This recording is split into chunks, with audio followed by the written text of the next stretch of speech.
cortinas, por favor, cierren. Por favor, las cortinas cierren. Les estoy pidiendo que no me hagan hablar de más, por favor.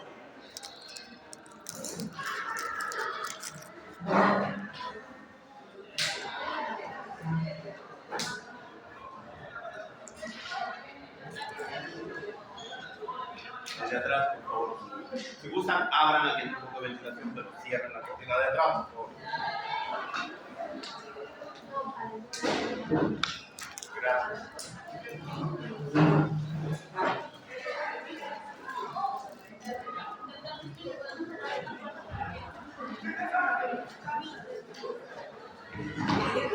Pasan la asistencia, por favor.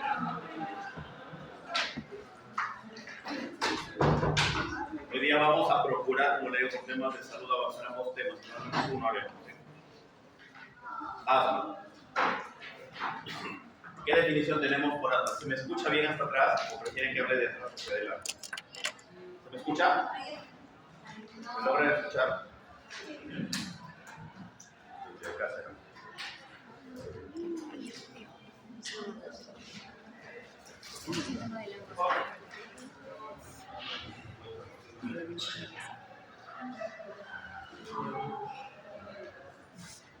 Cuando uno habla de enfermedades del pulmón, normalmente hablamos de dos tipos de enfermedades, las obstructivas y las restrictivas.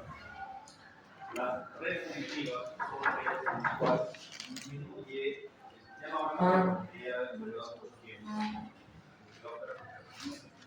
la clase 5 y 4, la clase 5 y media,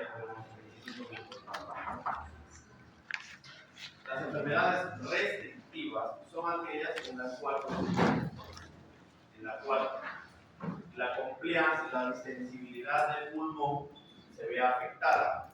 Significa que si yo tengo antes un pulmón que hace esto, que tomo aire y se infla como un globo, la restrictiva lo que hace es que en lugar de inflarse, queda más chiquito, por lo tanto mi capacidad pulmonar va a disminuir.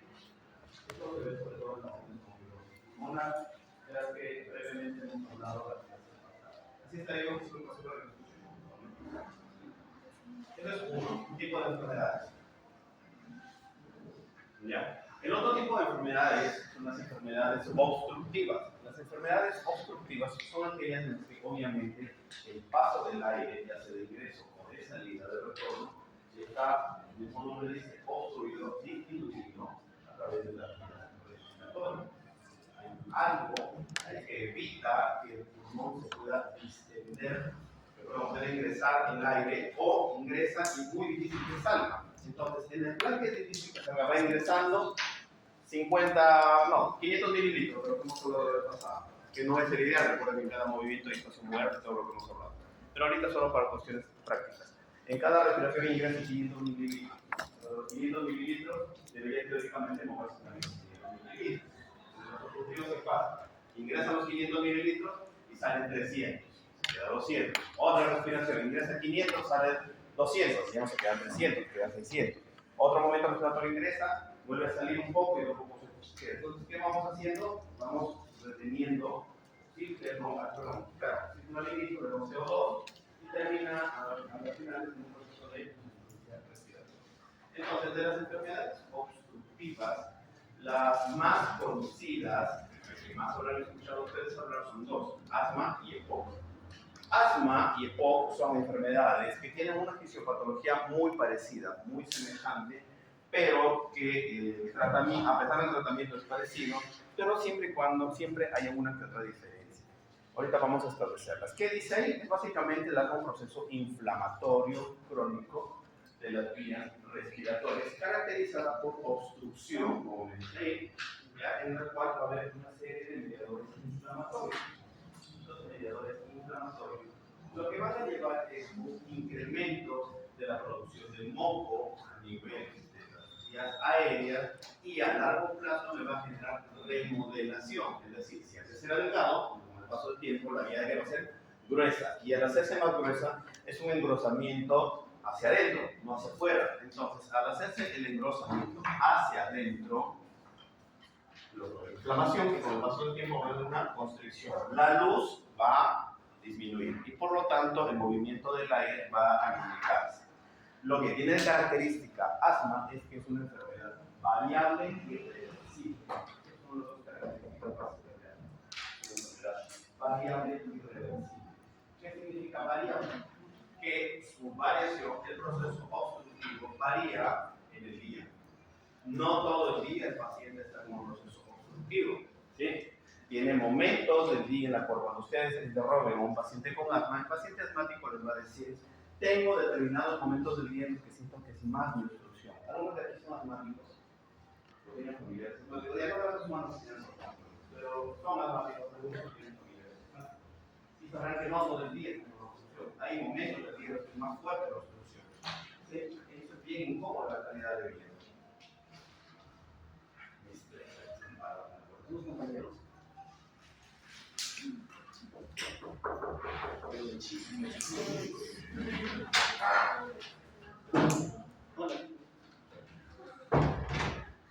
Bueno, ¿cómo íbamos diciendo?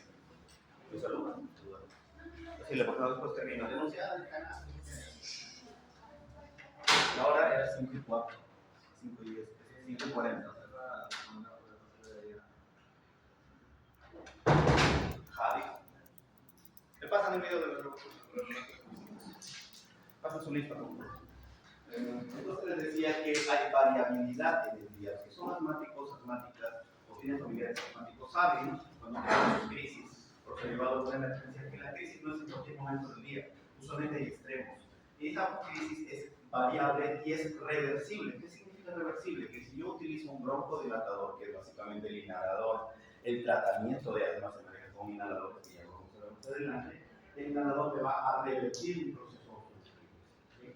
Responde al inhalador, es reversible y tiene variabilidad durante el día. Eso es lo que caracteriza al asma como proceso obstructivo. ¿Sí? Es lo que enseño, todo lo que les enseño. En cuanto a la clínica. En cuanto a la clínica, los que han tenido asma, tienen asma o han escuchado bien con asma alguna vez, van a tener típicos sibilantes. Y son sibilantes expiratorios. ¿Sí? Son sibilantes en los cuales la obstrucción puede que sea el ingreso y luego la salida, pero siempre es más notoria a la salida del aire. Esto es lo que caracteriza. Y además, con el paso del tiempo, la opresión, la crisis, sobre todo lo que llega a crisis, empieza a generar dolor torácico, hipopresivo, obviamente disnea o disnea, ¿sí? Sensación de falta de aire y en algún momento podría llegar a insuficiencia respiratoria. Los que son asmáticos quizás en algún momento no han querido controlarse con medicamentos. Si quieres utilizar un medicamento a la hora de buscando 5 años, qué pereza, no quiero, la hora que tengo mi crisis no más utilizo. Créanme que he visto varias veces pacientes jóvenes, sobre todo mujeres, hay una tendencia al sexo femenino, predominantemente en las crisis, terminar en ventiladores mecánicos, hacer enfisemas subcutáneos, hacer neumotoras espontáneos. Lo que les digo básicamente es un ingreso y no sale todo. ¿Qué pasa? Hacer un globo sin parar. Revienta. Lo mismo es lo que puede pasar en la crisis semántica de se controla, puede terminar en neumotoras, sistemas subcutáneos, que básicamente que como globos, como sapos, se llenan de aire y escuchan y sienten el crépito. El crépito es así como cuando aquí va jugado alguna vez con ese plástico que se revienta las burbujitas. Igualito sientes en la piel del paciente que tiene crépito. Fuga tanto el aire que empieza a escapar al tejido celular subcutáneo. Lo aplasta y se escucha y sientes el crépito. Termina en ventilador mecánico, obviamente. Eso para asustarlos un poco a los que son asmáticos que no quieren usar su tratamiento. Pero no es un cuento de hadas, es la verdad. Eso sucede. No es inhalador, no es ventilador, no puede evitar. En cuanto a los fenotipos, cuando uno habla de asma, el paciente con asma no es un solo tipo de paciente, hay variedad. Entonces, el paciente primero que debemos entender cuáles son los componentes del asma. Asma tiene un componente básicamente genético hereditario. Eso es lo primero que deberíamos conocer. Entonces, al tener un componente genético hereditario, significa que si papá, mi mamá, mi hermano, mi familiar directo tuvo asma, la posibilidad de que yo desarrolle asma a futuro es elevada. Ojo, estoy hablando de posibilidad, no es el hecho que sí o sí voy a tener asma. ¿Por qué? Porque como cualquier enfermedad, y ustedes muy bien lo vienen enseñando, toda enfermedad es producto de genética más ambiente. Entonces, si yo hablo de genética haber algo en el ambiente que lo que yo ya tenía de predisposición o me haga manifestar o no me haga manifestar. Entonces yo lo que debo controlar es reconocer primero cuáles son los factores que me podrían generar en algún momento problemática y cuáles no. Entonces, acá, refiriendo a los tipos, primero entendamos, como les digo, que hay un componente familiar genético y sobre todo un componente alérgico. Entonces, dentro de las variantes de asma, una de ellas es el asma alérgica, que es la predominante, la que existe en su mayoría, más del 70% de los cuadros de asma son cuadros alérgicos.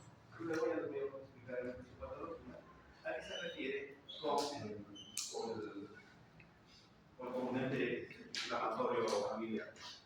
Entonces, el cuadro asmático más común siempre suele ser asma alérgica. El 30% de los casos son de este tipo. El resto se va distribuyendo. ¿Qué caracteriza entonces a un paciente con asma alérgica? Usualmente un paciente con asma alérgica es un paciente, primero, de edad joven. Es lo primero que hay que identificar. Cuando nosotros nos enfrentemos, ustedes en algún momento se enfrenten a un paciente que venga a consulta o cuando ustedes los envíen a hacer sus precrisis, quizás en sus prácticas ya han estado viendo neumología de pacientes asmáticos. Lo primero que le preguntan es: ¿y a qué edad empezaron las molestias? ¿A qué edad empezaron los síntomas? La gran mayoría les va a decir cuando era niño, cuando era niña, cuando era adolescente, cuando tenía mis 10, 11, 12, 13 años. Ahí me arrancó el problema con el broncoespasmo. Y otra pregunta que les debemos hacer es: aparte del problema asmático, ¿tienes algún problema de rinitis? ¿Tienes problemas en la nariz? Entonces, normalmente el paciente asmático alérgico siempre va de la mano el problema pulmonar, bronquial obstructivo, con un problema inflamatorio rinítico de fosas nasales. Y la tercera, la llama, de rinitis.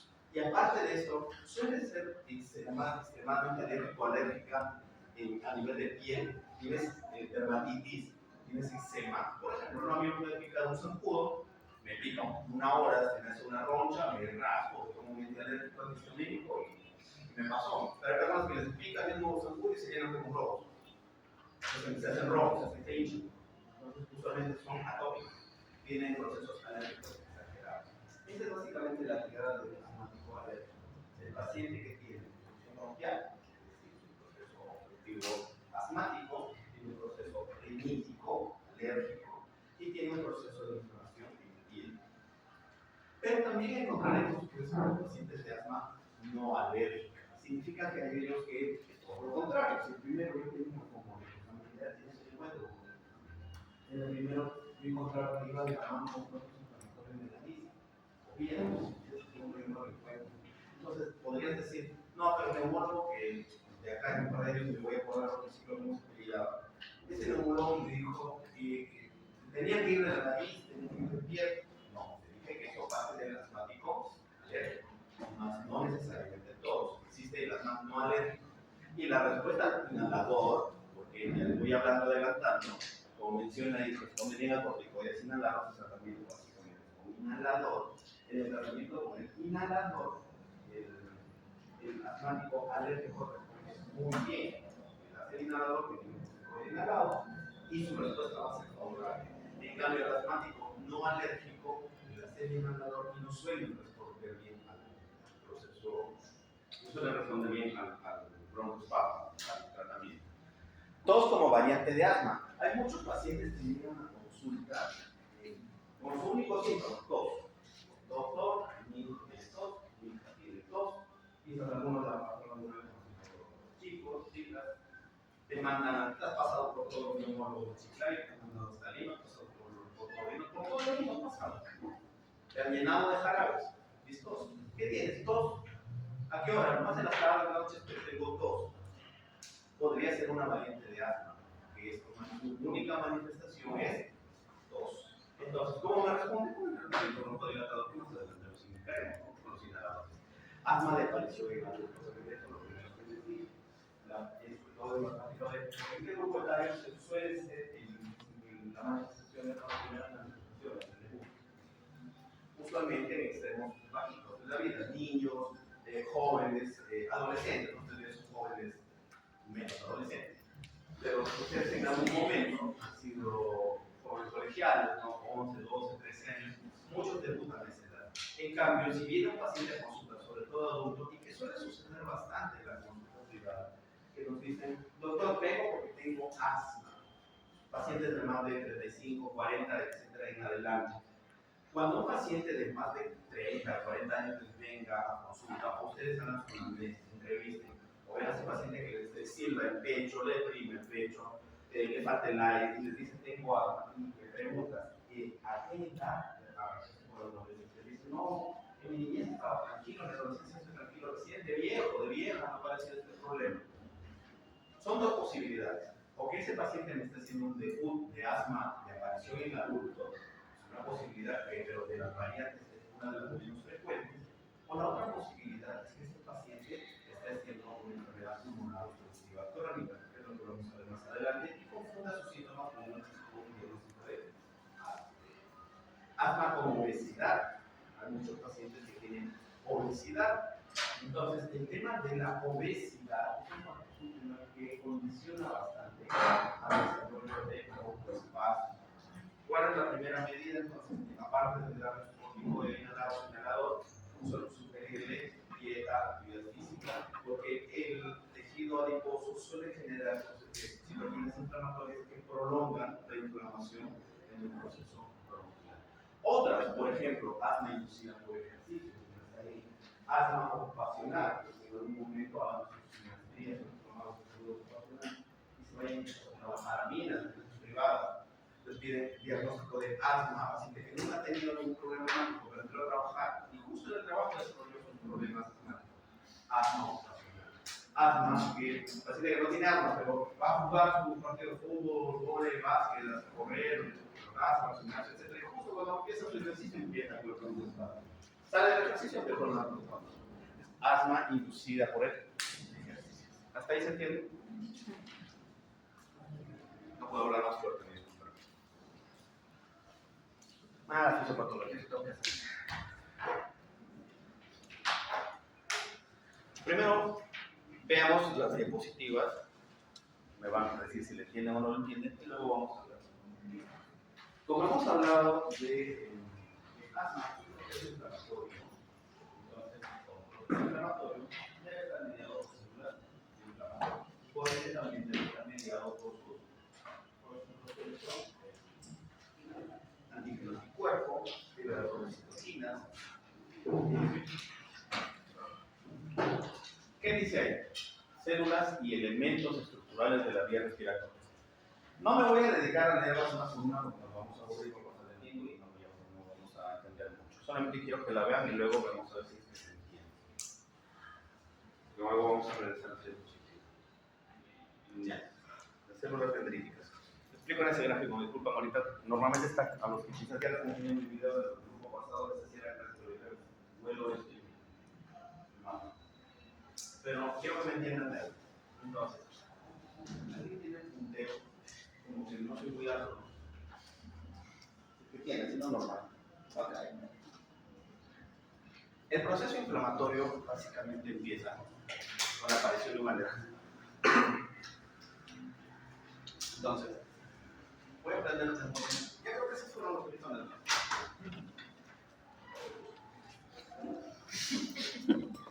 ya se pudieron hacer lo estaba manejando. No le deja por acá ya. Creo que lo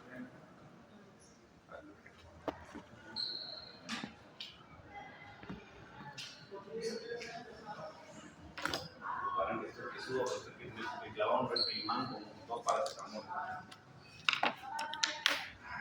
Partimos del alérgeno, voy a procurar no ser físico. Si me muero, me da el RCP. ¿Saben dar el RCP? Sí. Selección natural. Alérgeno, por ejemplo, polen, polvo, medicamentos, tierra, que en Chiclayo felizmente no hay nada de tierra ni polvo. Entonces, algo de eso, ¿no? Está en el ambiente, nosotros lo respiramos, ingresa por la vía respiratoria y llega hasta el bronquio. El bronquio, básicamente, y esta es histología básica, ustedes saben que tiene un epitelio, ¿sí? ¿Se ve más o menos atrás? Y este epitelio lo que tienes, ¿qué es esto? Lo que intento representar, ¿no? Cilios, tiene cilios. Estos cilios pertenecen a lo que hablamos del epitelio. Entonces, básicamente, el epitelio es un epitelio básicamente pseudoestratificado, dependiendo de la porción de la vía respiratoria. Entendamos que no todo es un solo tejido desde el inicio hasta la división mayores. Pseudoestratificado, cilíndrico, ¿sí? En otras porciones ya no son pseudoestratificados, o sea, un cúbico. ¿Sí? Pero el hecho es que va a tener cilios. Ahorita al principio es cilios, no que se aprendan esto porque eso es histología básica, pero sí saber que tiene cilios. Por debajo de ese epitelio, lo que voy a tener la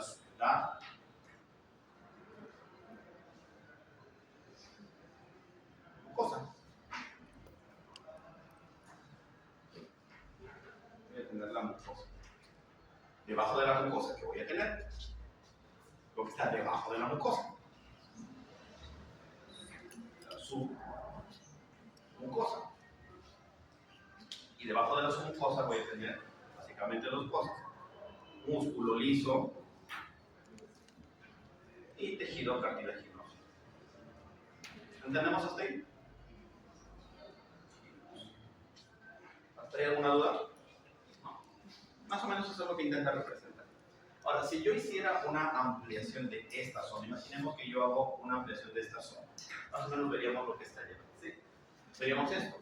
Entonces, la primera parte de la descripción, que es esta de aquí, me representa básicamente el epitelio. A nivel de epitelio, dentro del epitelio, vamos a tener unas células inflamatorias. Entonces, vamos a intentar describir tejido. Tengo mis células aquí, los cilios. Y dentro del epitelio tendré unas células un poco amorfas. Otro poco. Y otro tanto de células amorfas, etc. Estas células amorfas se llaman células dendríticas. No se me escucha mucho todas las secuencias, pero aunque me sigan las secuencias suficientes. Células dendríticas. Entonces, cuando se acerca un alérgeno a mi superficie epitelial, una vez que ha pasado toda la vía respiratoria, lo que va a hacer en un primer momento es encontrarse con quién. Siguiendo el gráfico. Celeste alérgeno, naranja la célula dendrítica. Se va a unir. Entonces, lo que va a hacer es fagocitar. Como otro color. Mejor ya. Al haber exposición, lo que va a suceder es una fagocitosis. ¿Por quién? Entre la célula dendrítica y el alérgeno. Eso es lo que intentamos en un primer momento explicar aquí.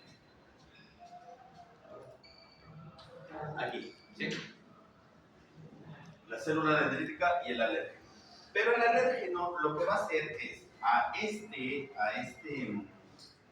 alérgeno, perdón, la célula dendrítica lo que va a hacer este alérgeno es partirlo en pedacitos. ¿Para qué lo parte en pedacitos?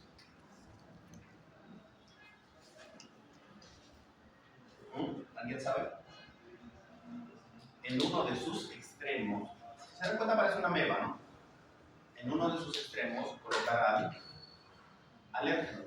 Es más o menos lo que tenemos en el gráfico de acá. ¿Sí? ¿Me están siguiendo la secuencia?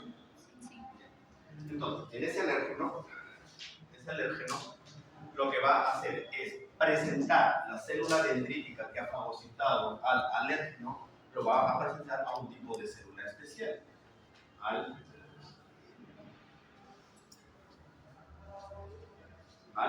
linfocito.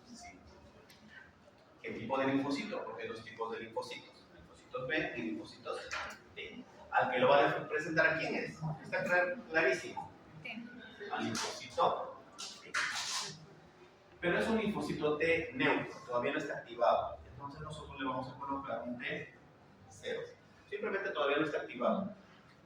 Este linfocito T, al ser presentado junto con la célula dendrítica, va a generar esta unión que básicamente esta unión se llama CMH. ¿Alguien sabe qué es CMH? Complejo mayor de histocompatibilidad. Entonces, lo que se forma entre la célula dendrítica exponiendo al alérgeno frente al linfocito T va a llamarse complejo mayor de histocompatibilidad. ¿Y nos seguimos la secuencia donde estamos? Vamos aquí, ¿verdad? ¿Sí se entiende hasta ahí? Sí. ¿Puedo borrar esto? TH.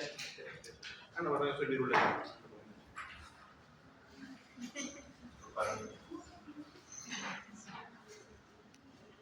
Si empiezo a hablar de incoherencias de medicamentos, para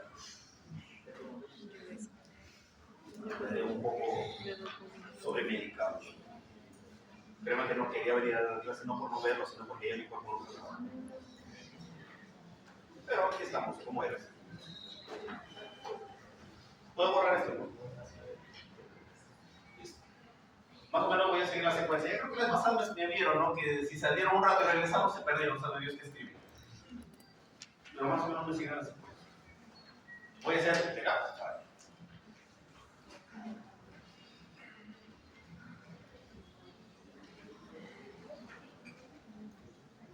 Esto es lo que demora un poquito más, porque una vez que me entienden esto, son cuadros feos con un montón de letras, son bastante entendibles.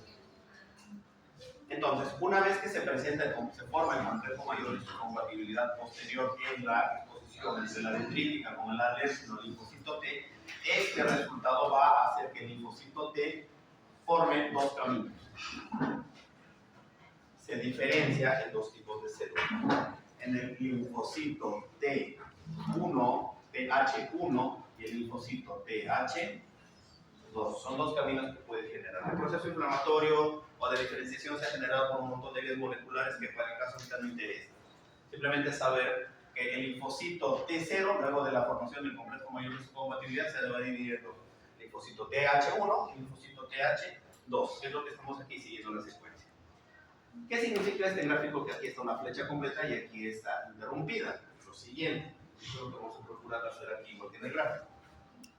La mayor formación, o la vía más importante es la formación del linfocito TH2. ¿Qué es lo que forma según el linfocito TH2? El linfocito TH2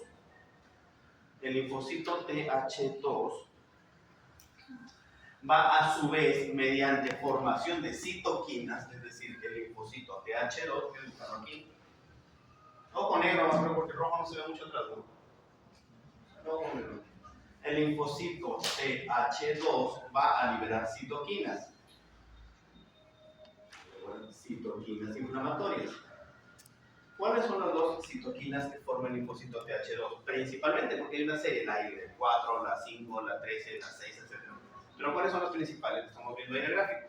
La interleuquina 4 y la interleuquina 5. IL4 y la IL5. ¿Qué es lo que estamos siguiendo en el gráfico? ¿Qué es lo que sucede con la IL4? A partir de esta facilito ese gráfico. El IL4 lo que va a hacer es activar a los linfocitos. ¿A qué linfocitos? Porque hemos dicho que hay dos tipos de linfocitos, los B y los T. Los primeritos en actuar, ¿cuáles son los T? Pero los que se activan como procesos secundarios son los linfocitos B.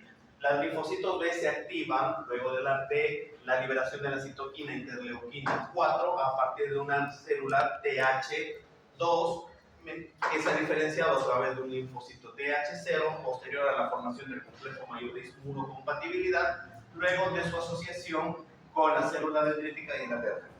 Lo que les acabo de decir, ¿ya se entiende con este gráfico?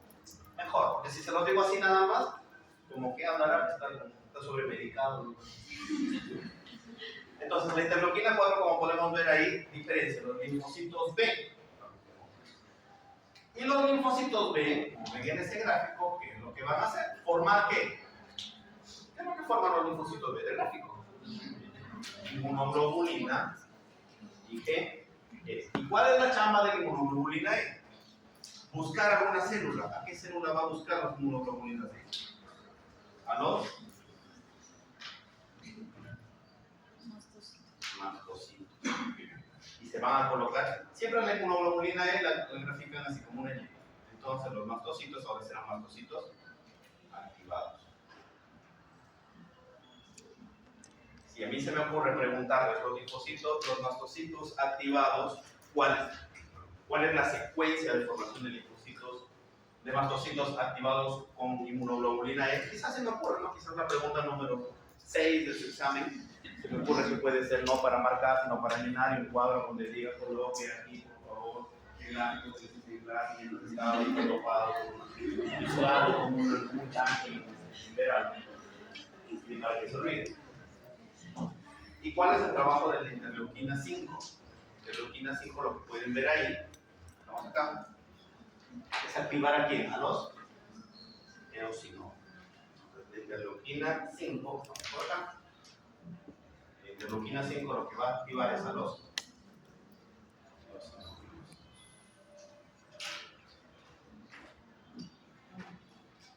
¿Cuáles son de todas estas células las principales células que participan en el asma de tipo inflamatorio? Porque es un proceso inflamatorio. Básicamente las células que participan en el asma inflamatorio suelen ser los eosinófilos. Por eso es que en el gráfico, en la diapositiva anterior, si le colocaba asma alérgica eosinofílica. ¿Se entendió? Más o menos, algo. Todo esto que yo les acabo de hacer es la fisiopatología de asma, resumida. Ahora sí vamos a leer, solo leer, que de repente se me ocurre que la pregunta número 15 sea llene el siguiente cuadro, ¿no? Le pongo ese cuadro y con todo en blanco.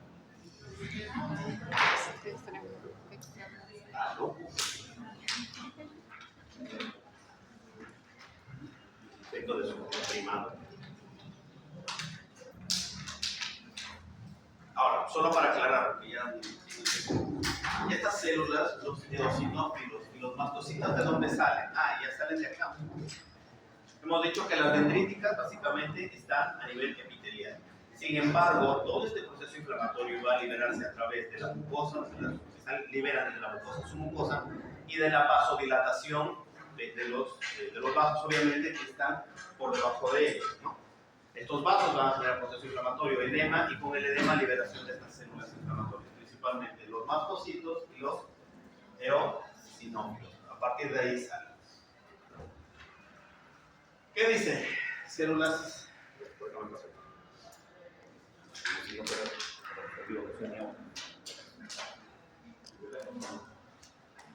El epitelio bronquial está dañado por pérdida de células ciliadas, células secretoras. Son las células epiteliales, son sensibles, los cambios, el libramiento, la amalgama.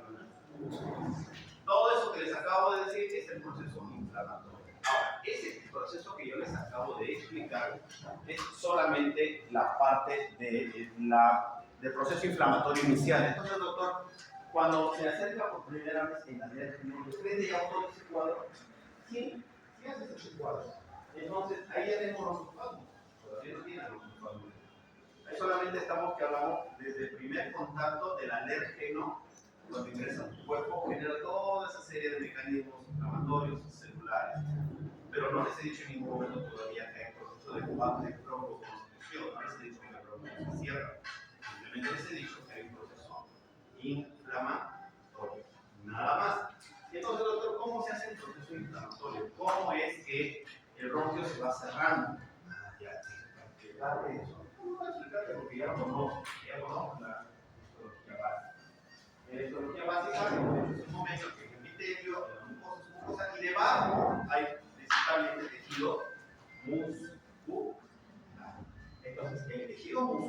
con el paso del tiempo se va hipertrofiando, se va haciendo más grueso, pero hacia adentro, no hacia afuera. Y al hipertrofiarse va a disminuir la luz del bronquio.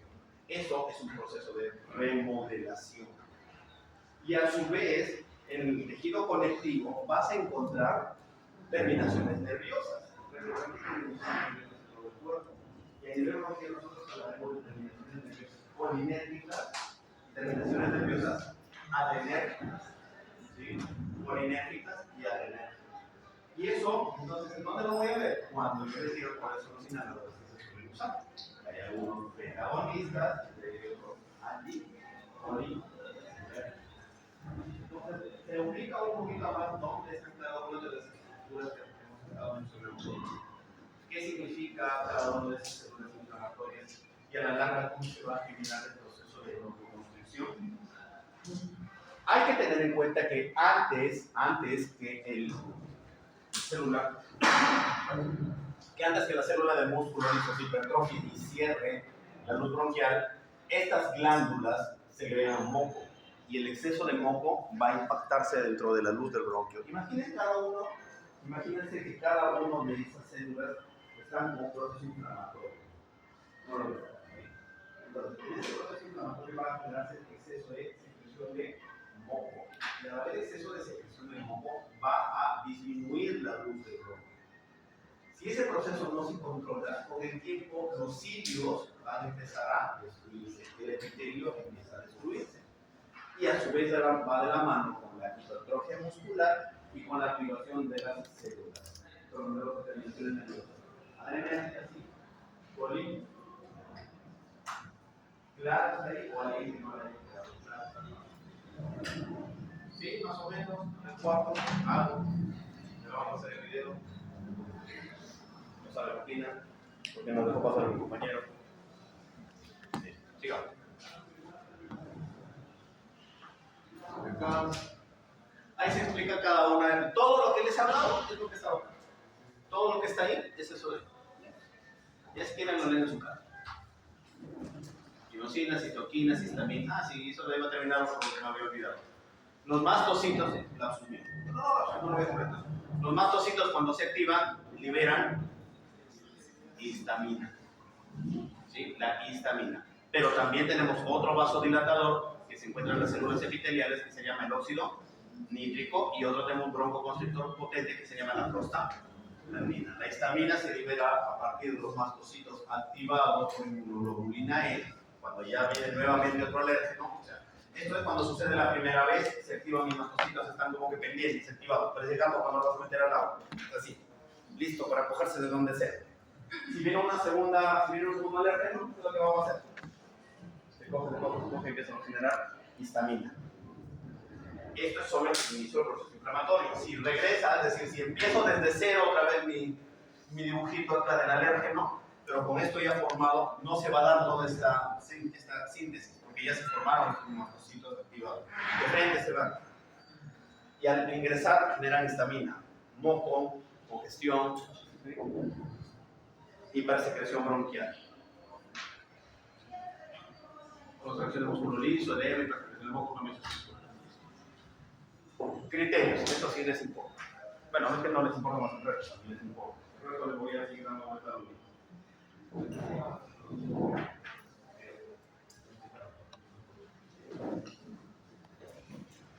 Criterios para establecer el diagnóstico de asma. Entonces, doctor, dígame, cuando tengo mi paciente que recibe el pecho, tiene opresión, tiene variabilidad, ojo, les voy a adelantar, la variabilidad funciona ahí, diurna. Para los que no conocen o no han tenido la oportunidad todavía de contar con la informática, y los que son asmáticos no les la mentira. La variabilidad, la obstrucción principalmente se suele dar en los extremos del día. Usualmente lo hacen en las noches, lo hacen tempranito en la 5 o 6 de la mañana o en la madrugada.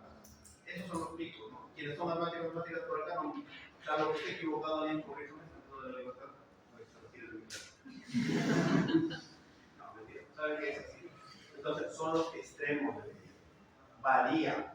Hay extremos en los que son picos de posibilidad de obstrucción y el resto del día baja. Nuevamente llega la noche Llega a la primera hora de la mañana, yo otra vez. ¿Y con qué doctor? Abrimos el cariato. En cambio, como vamos a ver más adelante, el paciente crónico no te hace esa variabilidad. Estamos cuidados todo el santo día. No hay calor más, igual eso sí, no pesos, opresión torácica, sensación de disnea, ortopnea, si en algún momento está mucho la obstrucción, el paciente no puede no tolerar el decúbito simple, tiene que ser una velocidad elevada. Todo esto me va a sugerir, y obviamente la auscultación sibilancias, me va a sugerir o diagnosticar asma. Pero necesito yo confirmarlo. Una cosa es mi diagnóstico, otra cosa es la confirmación. En la confirmación, ahí es donde vamos a utilizar lo que está ahí. Primero, clínico, de todo lo que hemos mencionado ahorita, ¿no? Sibilancias, tos, patologías, síntomas, etcétera, todo esto que hemos hablado. Lo primero es un criterio clínico. Todo lo que examinas, todo lo que te cuentan. Ahora necesitas la prueba funcional. Necesitas comprobarlo mediante una prueba funcional. Entonces, ¿cómo lo confirmo? Una prueba que se llama espirometría. ¿Quiénes en sus prácticas ya han visto espirometrías? ¿Ya les han hecho espirometría? ¿Han visto alguna vez espirometría o les han hecho alguna vez espirometría? No, en su práctica de ejercicio no alguna vez espirometría. Entonces, recordarán, no recordar, entonces fueron a la clase, ¿no? La espirometría es una prueba funcional, no sé si he colocado ahí un gráfico, no me acuerdo. Ahorita lo voy a explicar todo eso, ¿no? Sí, se puede. Básicamente una espirometría es una representación gráfica de la función pulmonar. Es la de las pruebas funcionales respiratorias. La espirometría es la prueba funcional más básica, pero no significa que al ser básica será útil. Es muy útil, pero tiene un solo objetivo la espirometría: de diagnosticar enfermedades obstructivas, no diagnosticar enfermedades restrictivas. Porque recuerden que al inicio de la clase como introducción les dije que hay dos tipos de enfermedades, principalmente las obstructivas y las restrictivas. La espirometría no sirve, y repito, porque la pregunta número 3 ponga, la siguiente espirometría corresponde a un patrón restrictivo. Pongan así. La espirometría es básicamente de enfermedades obstructivas. Entonces, al ser una enfermedad obstructiva, la espirometría me va a medir flujos, me va a medir tiempo y me va a medir volúmenes y capacidades pulmonares. Recordarán que en la clase pasada les expliqué muy brevemente acerca de los volúmenes y las capacidades pulmonares. ¿Qué es un volumen? Volumen de la reserva inspiratoria.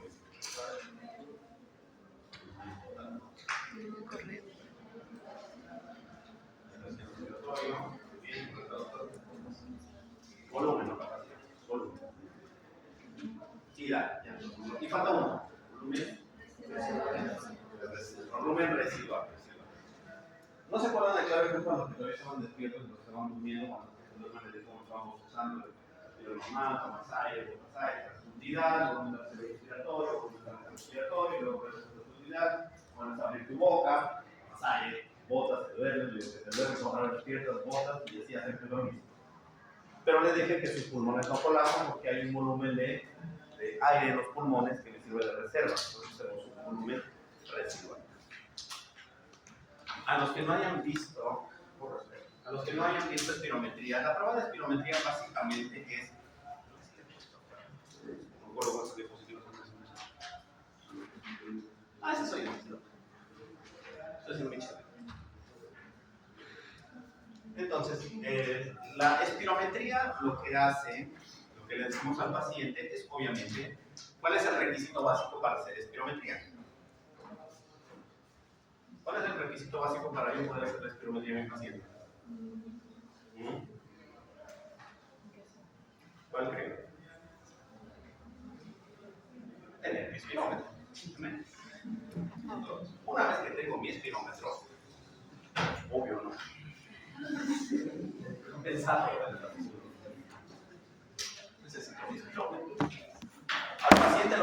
pide es colocar la boquilla, ¿sí? Y le pides tome aire. Entonces, cuando le pedimos tome aire, recordarán que hay ciertos volúmenes y capacidades. Esto ya no lo voy a explicar con paciencia porque ya ustedes lo saben.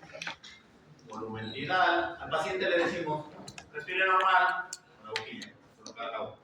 Tome aire profundo. ¿Qué hacemos? ¿Hacia dónde irá la curva? Y luego le decimos, con fuerza, va a botar todo el aire que pueda en al menos 6 segundos. Como yo siempre les digo, como si fuera un globo que se desinfla. Botas. Ahorita no, porque no son muy buenos. Toma aire. Perfecto. Entonces, toma aire. Bota. Sigue. 6 segundos, ya no dio más. ¿Qué hace la curva? ¿Dónde regresa? Tome aire. Bote. Fuerte. Ya no doy más bote. Listo. Completamos. Y sí. Entonces, esto de acá se llama volumen tidal, volumen corriente o volumen tidal. Eso significa volumen corriente o volumen tidal. Ya no lo explico eso porque ya lo hemos explicado. Esto de acá será volumen de reserva expiratoria y esto de acá será el volumen de reserva.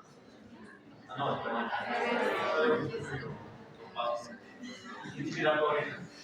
Expiratoria.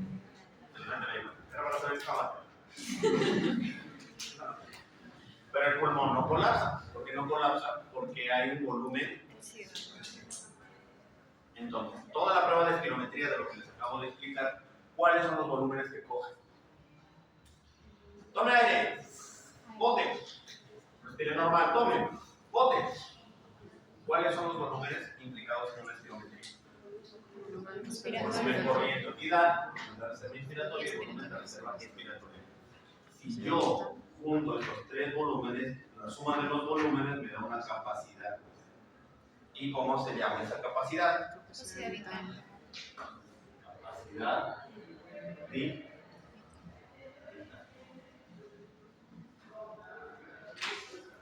Entonces, primera pregunta, bueno, segunda, quinta pregunta. De la espirometría, ¿cuáles son los volúmenes que yo voy a coger? Respiratorio, capacidad, perdón, corriente o tidal, reserva inspiratorio y la capacidad que yo voy a estudiar en la capacidad vital. ¿Qué es lo que no entra en el estudio de espirometría? El volumen. Entonces, a mi paciente yo le voy a decir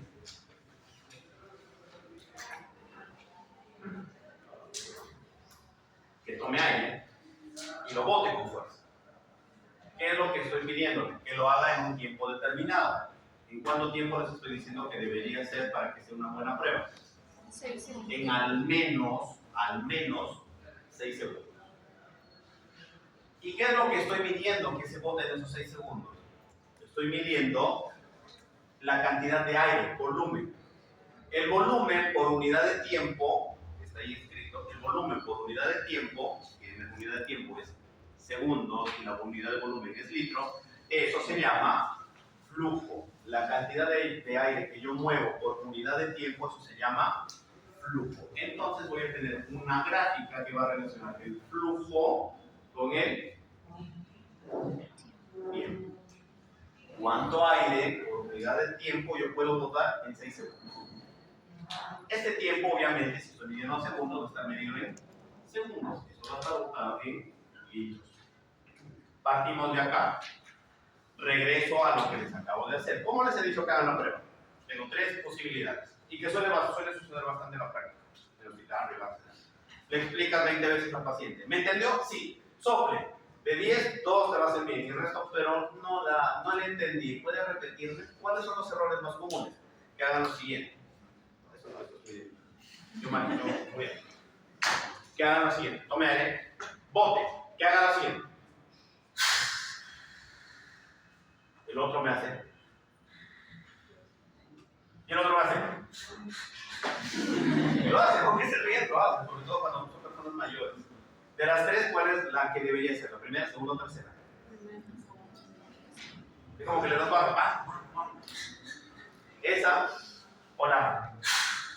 Esa o la. La primera. Entonces, de lo que acabo de soplar con fuerza, ¿dónde ven que es la mayor fuerza? ¿Al inicio, a la mitad o al final? Al inicio.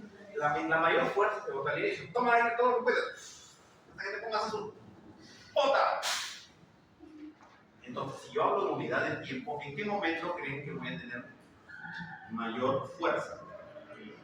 ¿En qué momento boto más volumen? De todo, en el momento inicial, al medio o al final. Al inicio. Y si yo lo mido en cuestiones de tiempo, la mayor cantidad de volumen que yo expulso después de haber aguantado la respiración se bota en el primer segundo. Entonces, la curva al inicio es bien pronunciada, es un ascenso rápido. Bota. Y luego va, conforme va botando, te quedas sin aire. Siga, ya no puedo.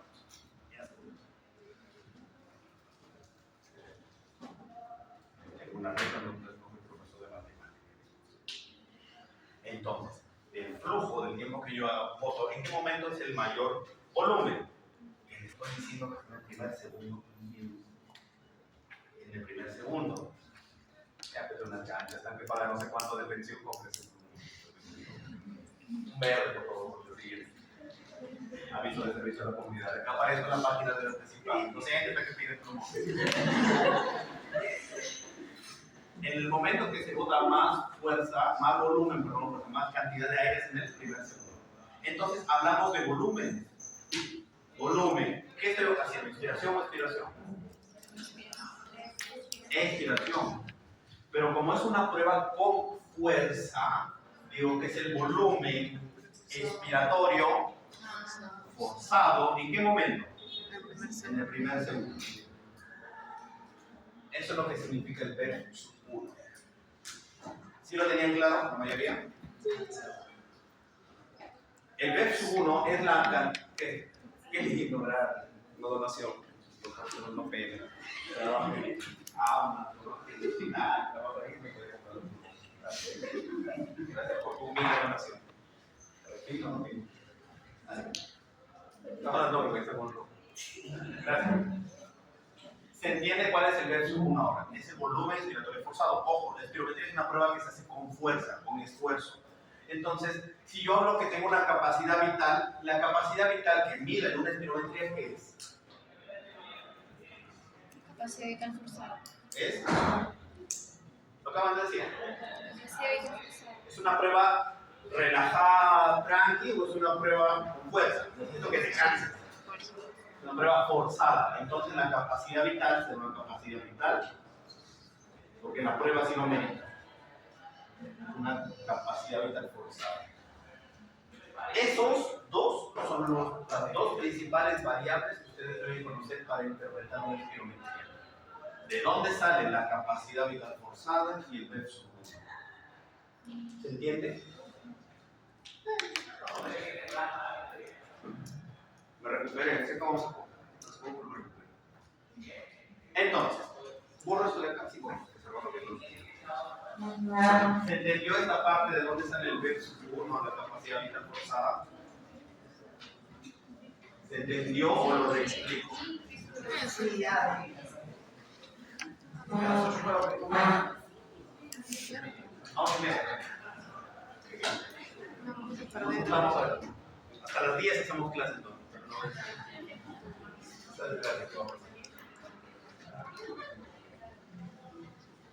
Interpretación de espirometría. Pero si está vengando, ¿para qué haces espirometría? Porque con lo que te voy a explicar me vas a entender una interpretación de espirometría y a su vez me vas a entender e interpretar el poco, lo que vamos a hacer más adelante. Para mí fácil sería leer. El diagnóstico de asma es verso 1, capacidad vital forzada, menos 70%. Siguiente, no entiendes de dónde sale, no tiene mucho sentido, te vas a olvidar. Entonces, cuando yo hago una espirometría,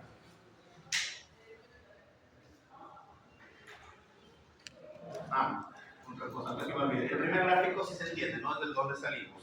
Sí se entiende ahora este gráfico. Es una gráfica que relaciona flujo-volumen. Pero hay otra unidad hidrográfica que es la relación volumen-tiempo, que es básicamente lo que tenemos acá. Toma el bote, sigue, la máquina solita se va captando en cuestión de segundos. 1, 2, 3, 4, 5, 6. Para cuestiones de interpretación es básico, sí te sirve, pero la que más nos interesa es esta, la flujo-tiempo. Es la gráfica más importante que deben conocer. Entonces, en cuanto a la espirometría, antes de explicarle, primero vamos a la definición de ASMA, de concepto espirométrico. ¿Qué dice la definición de ASMA, concepto espirométrico? Dice, espirometría con variabilidad, ¿cómo se llama? Espirometría con variabilidad, sí. Primera condición. P sub 1 aumenta en 200 mililitros y 12% del valor del prebroncodilatador. Es decir, hay reversibilidad positiva. Si yo les digo solo eso, ¿entienden ¿Se entiende? Es una variabilidad mayor a 12% y 200 mililitros. ¿Se entiende eso en el broncodilatación? Más o menos, a los que no han entendido las señales. La prueba de espirometría tiene dos momentos. A los que ya han hecho práctica de espirometría o que ya han visto hacer espirometría a moros. Tienen la pre-broncodilatación y la post-broncodilatación. La pre-broncodilatación hace todo esto, lo que hemos hecho, tome aire, bote, sople, intentamos 3 o 4 veces máximo, eso es lo que nos dice la norma, la guía DAT que utilizamos para la espirometría. Y luego le aplicas broncodilatador o inhalador, que solamente puedes utilizar dos. Salbutamol o puedes utilizar bromuro de hidratropio.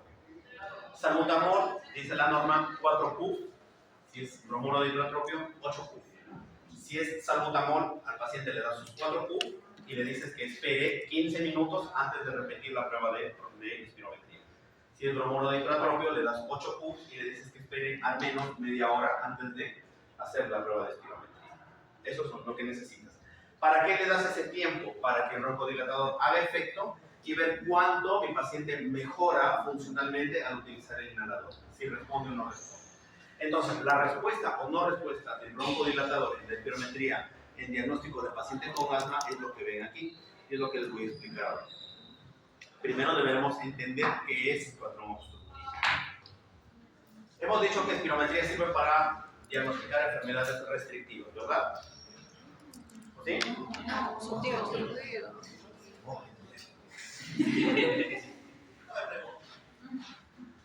Obstructivas, solo para obstructivas.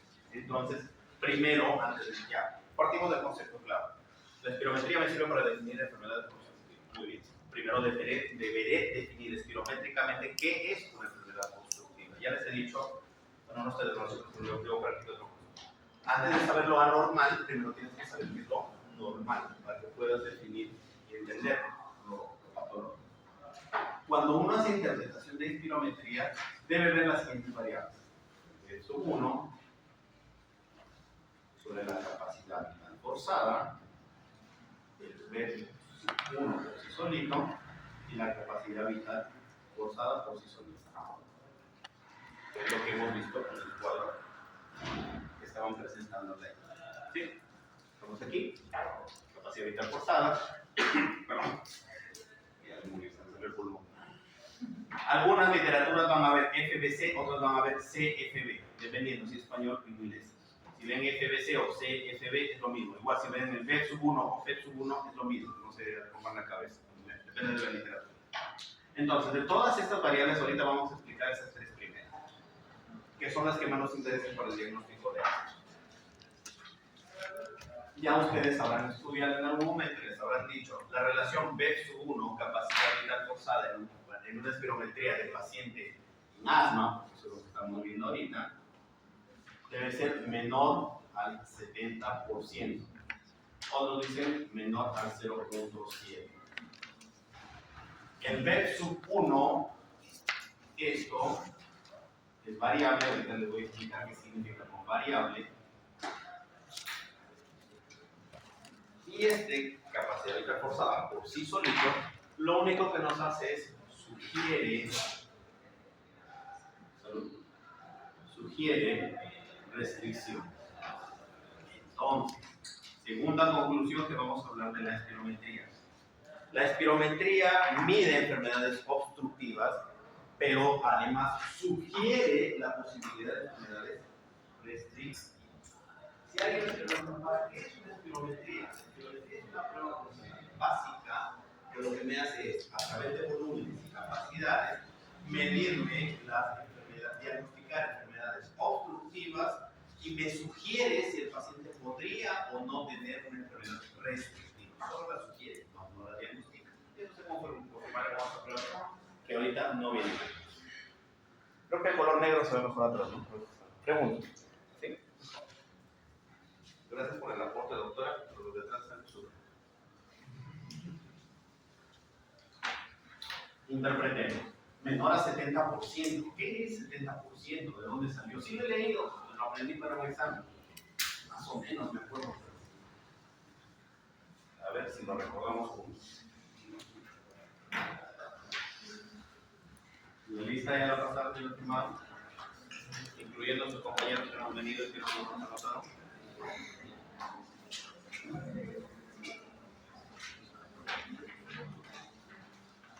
Cuando uno hace espirometría, siempre al paciente lo pedimos edad, obviamente, fecha de nacimiento, determina la edad, peso, talla y origen, raza que pide la máquina. ¿Por qué? Porque las variables, de acuerdo, las pruebas de volumen y capacidades no son uniformes para todos nosotros. Es decir, si a todos y cada uno de ustedes les hago yo ahorita una espirometría, entendiendo que son pacientes sanos, son alumnos, son jóvenes sanos, que se van a hacer reporte todos los días, que no saben lo que es un cigarro, no saben lo que es alcohol, solamente saben hacer deporte y correr y gimnasio. Yo sé todo más en ellos, no viven sentados en un libro. Entonces, si a todos ustedes deportistas les hago una espirometría, por más deportistas que sean, no tienen todos la misma capacidad. Lo que para uno es un volumen normal, si yo lo comparo con otro, de repente, para ese, si yo comparo, oye, pero tus funciones están menores que las mías, estás enfermo. No estoy enfermo como tu compañera, pero tú tienes más volúmenes que yo y mides menos que yo. ¿Por qué? ¿A qué lleva eso? Los libros, a lo que quiero llegar es lo siguiente. Los libros, la literatura te dice, a los que han revisado esto, dice lo que está escrito ahí.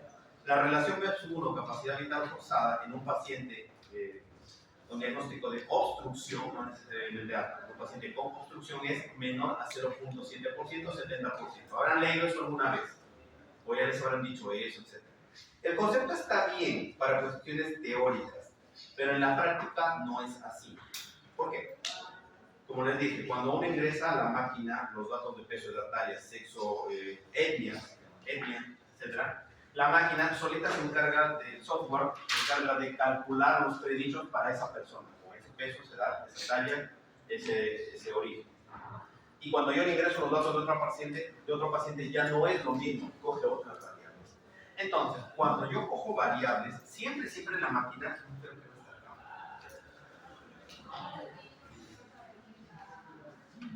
sí está. Normalmente las máquinas, los espirómetros modernos, te botan este valor, LLM. ¿Alguien sabe qué es un LLM? Está en inglés. Es el límite inferior de la normalidad. A los que hacen estadística, a los que les gusta estadística o a los que las malas tienen que gustar estadística cuando hagan sus tesis, van a ver que cuando utiliza uno variables, por ejemplo, aquí en esta aula, yo les puedo decir, ¿no? Así a vista rápida. El promedio de edad de esta aula debe estar rondando los 23 años, 22, 23 años. Calculo. Donde la persona de esta aula, de estas dos aulas que tengo ahorita juntas, la persona más joven tiene 19 años, 19 años, y la persona con mayor edad tiene 27 años. Entonces, para esta aula yo tengo un promedio, pero tengo a su vez extremos. Lo más bajito, que es lo normal, para esta aula, y lo más alto para esta aula, que es lo normal. Lo que esté por fuera, yo le diré, acaba de venir una alumna, doctor, que está en ¿qué año? ¿Cuarto? ¿Cuarto año? Tercero. Bueno, son universidades. Yo vengo aquí y les digo, tengo un compañero o una compañera de ustedes que tiene 10 años. ¿Qué es lo que vamos a decir? No cuadra. Está fuera de lo normal, o sea, está aquí, pero es fuera de lo normal. Como que no le parece que no debería estar acá por la edad. O pongo acá alguien de 95 años a estudiar. Está en su derecho, pero sale de lo normal. Entonces, si yo cojo estos dos extremos de cualquier media aritmética, siempre va a haber una media, un promedio, y voy a tener el límite superior de la normalidad y el límite inferior de la normalidad. ¿Para qué? Dirán, pero estuvo en asma, estuvo por espirometría y ahorita me está hablando del límite superior y límite inferior. Ah, ya, por a lo que quiero llegar es a esto.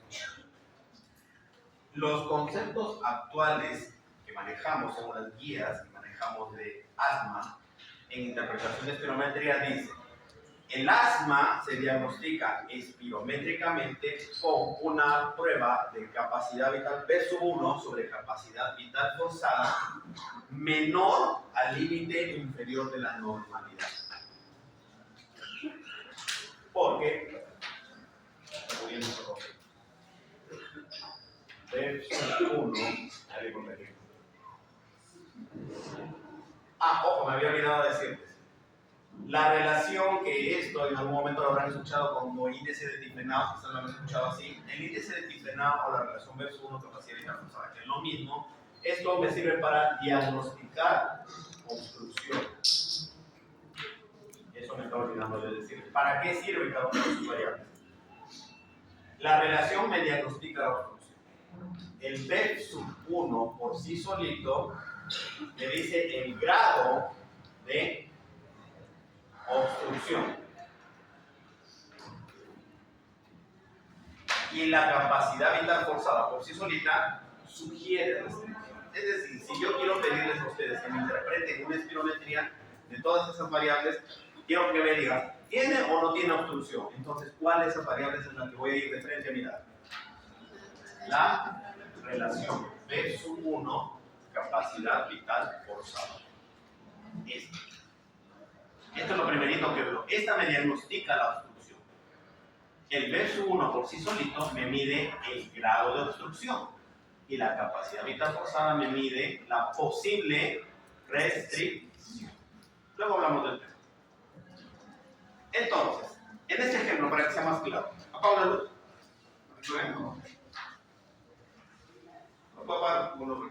Lo que quiero que vean la diapositiva. Entendiendo qué significa el límite superior, límite inferior.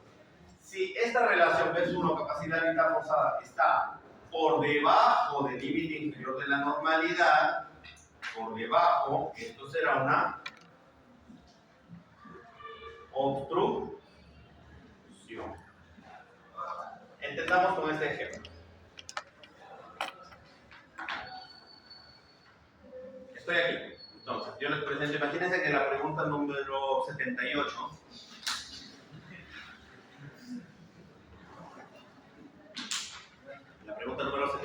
de su examen. Les pongo esa espirometría y le digo, por favor, interpreten. Tengo esto de aquí. Veo estas variables de frente, ¿a dónde pongo el ojo? Aquí. Es lo primerito. De resto ni lo miro. Primerito veo esto.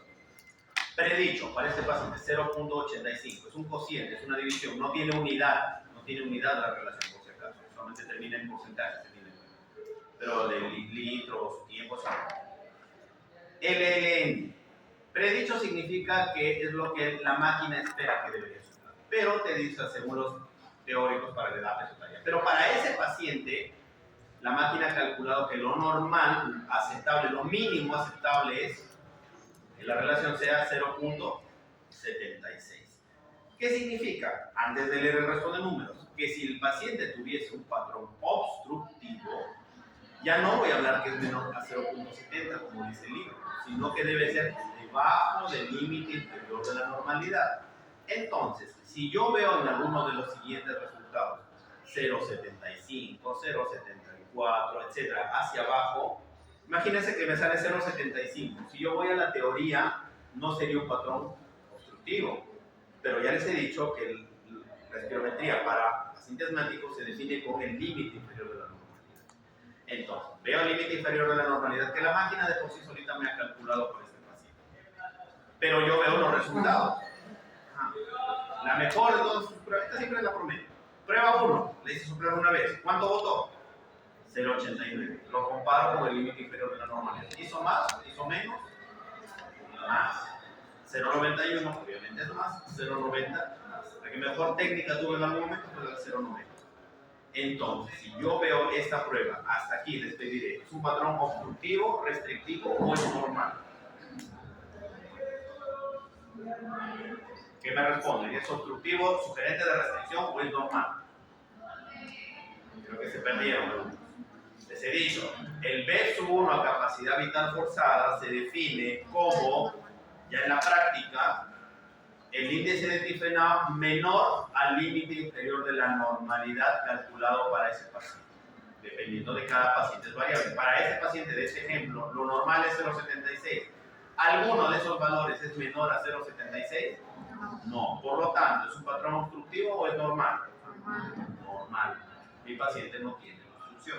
Imagínate que alguno de ellos, dice, por acá 2 o 3 salieron bien y por ahí no me salió bajo. Se pide repetir la prueba, porque normalmente cuando es obstructivo todos los valores son bajos. Imaginemos, quizás no entendieron bien, que acá 0,76 es el límite inferior para mi paciente y que aquí me sale 0,74, 0,70, 0,60 o 0,75 me salen estos valores, todos. ¿Será obstructivo? Si yo me voy al libro, no, pero ya les estoy diciendo que en la práctica debe ser debajo del límite inferior de la normalidad. Entonces sí sería obstructivo. Entonces, doctor, si mi patrón es normal, ¿procedo a ver el B1?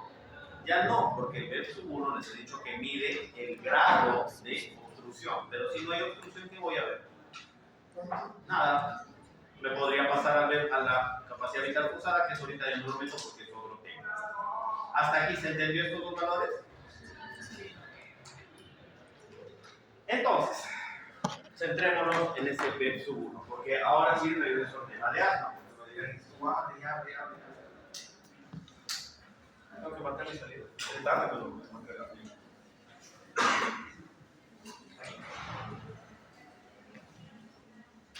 Regreso a la teoría. Dice, a mi paciente le dice la prebroncodilatación. Imagínense que yo tengo un paciente, con el ejemplo creo que va a ser más claro para que me entiendan. Dos momentos de espirometría. La BD va a ser broncodilatación. Su examen también en algún momento me puede colocar BD para que no me estén llamando. Doctor, ¿qué significa BD? Me llaman para decir, preguntó un montón de los chicos qué pasa. Y la post broncodilatación. Que es esta línea es el uso del inhalador en la prueba de cetamol y bromuro de carbono. IO. Imaginemos que este paciente en el verso 1 tiene un límite inferior de la normalidad. Se me ocurre que su límite inferior de la normalidad, me estoy inventando datos. Me sale en 0. Lo voy a hacer como en el libro primero para que me entiendan, porque todavía tienen su concepto de 0,70. Primero como en el libro para que no se estén perdiendo. Para ese paciente justo le sale 0,70 o 70%. ¿Sí? Partimos como si fuera el libro. Mi paciente prebroncodilatación en la relación del B1 capacidad vital forzada, índice de difrenado, me está haciendo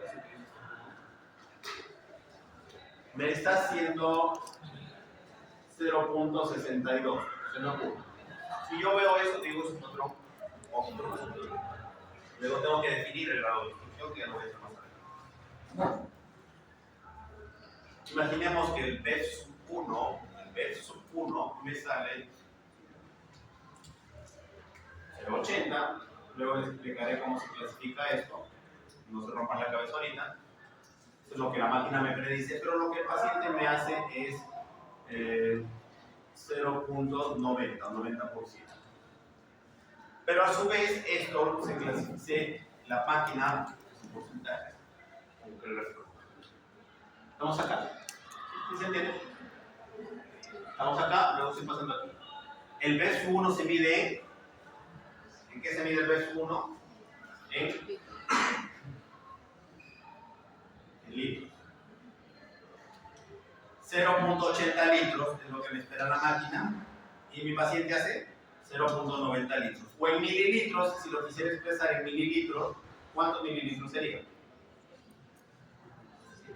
900, ¿entienden? Ahorita quiero que me sigan, por favor.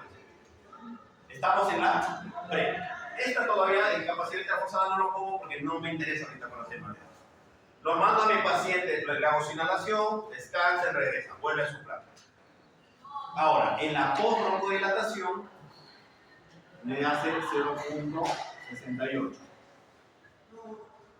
Y en los litros del BEF sub 1 me hace 1.3. En mililitros, ¿cuánto sería?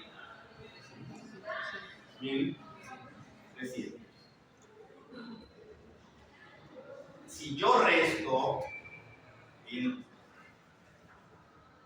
el BEF sub 1 post broncodilatación menos el BEF sub 1 pre-broncodilatación, ¿cuánto me sale ese resultado en mililitros? Aquí, siempre se representa matemática básica, modelo, como variable. Variabilidad significa eso. ¿Cuánto es en este ejercicio sencillo?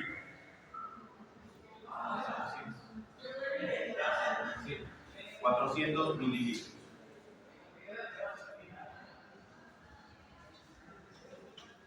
Pues aquí. ¿Sí? ¿Se entiende, no?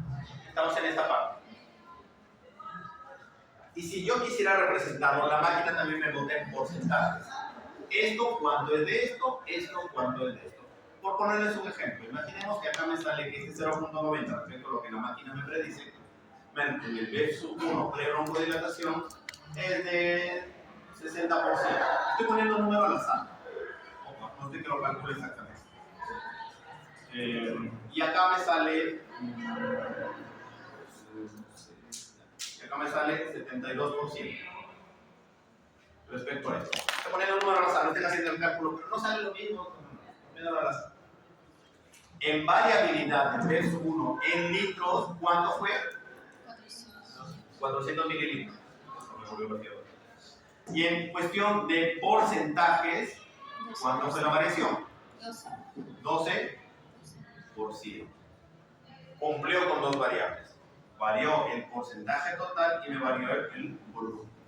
Si en la prueba de espirometría mi paciente tiene un patrón obstructivo y la prueba de broncodilatación del BEF sub 1, la variabilidad del BEF sub 1 post broncodilatación respecto al BEF sub 1 pre broncodilatación es mayor a 200 mililitros y al menos 12% de ¿qué?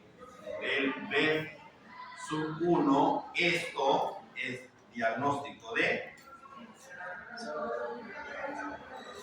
asma. ¿Se entendió? ¿Se entiende mejor ahora si yo les leo aquí? Cierra, tampoco. Ahí son. Tengo que marcar mi salida. Llegué temprano, llegué tarde, pero tengo que salir aquí. Porque en un momento. Se pasó. Salió. Entró. Sí. ¿Hasta ahí se entiende? Sí. Podemos avanzar, si quieres. Y contra todo pronóstico sigo bien. Entonces, dímelo.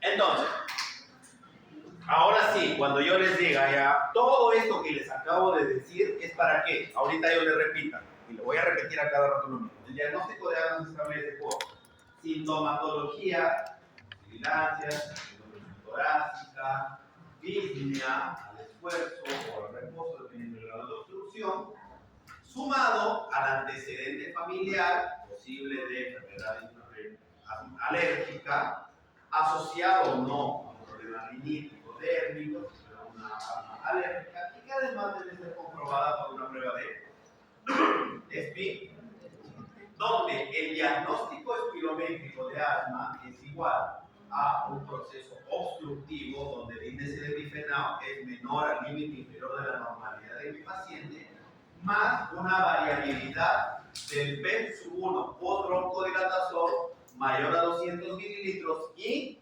12%. Si antes de esta explicación yo les decía eso, ¿se me iba a entender? Pero ahora creo que para la mayoría queda un poquito más claro qué significa eso. Ojo, quiero que me escuchen. Estoy diciendo, repito, para que a la hora del examen, doctor, que sí me tenía mucho los del otro grupo que me llamaba, a mitad del examen, doctor, ¿está bien lo que he escrito?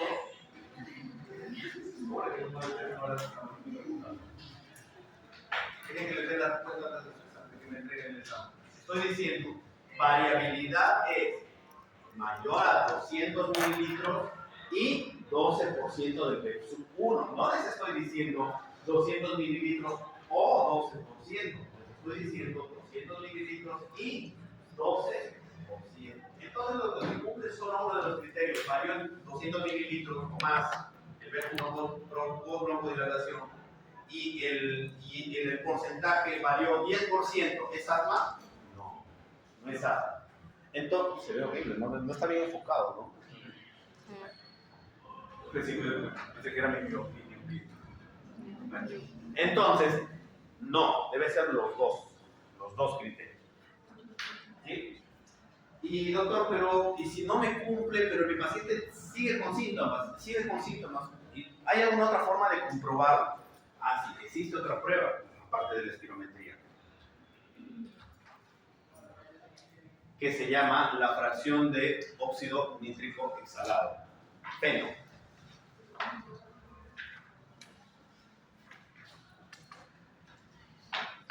¿Es una prueba funcional aquí en Chiclayo? No hay. No hay FeNO. No quieren comprar el equipo. Pero existe una prueba parecida a la espirometría. Entonces el paciente le hace soplar y en lugar de estar midiendo el volumen, las capacidades, recordarán que de toda la fisiopatología en algún momento les hablé que hay liberación de óxido nítrico. Ese óxido nítrico exhalado, al ser un gas, no se puede medir en litros, no se puede medir en kilos, no es la unidad adecuada, se mide en partes por billón. Las ppb, partes por billón. Así se mide el gas exhalado, la concentración del óxido nítrico en el gas exhalado.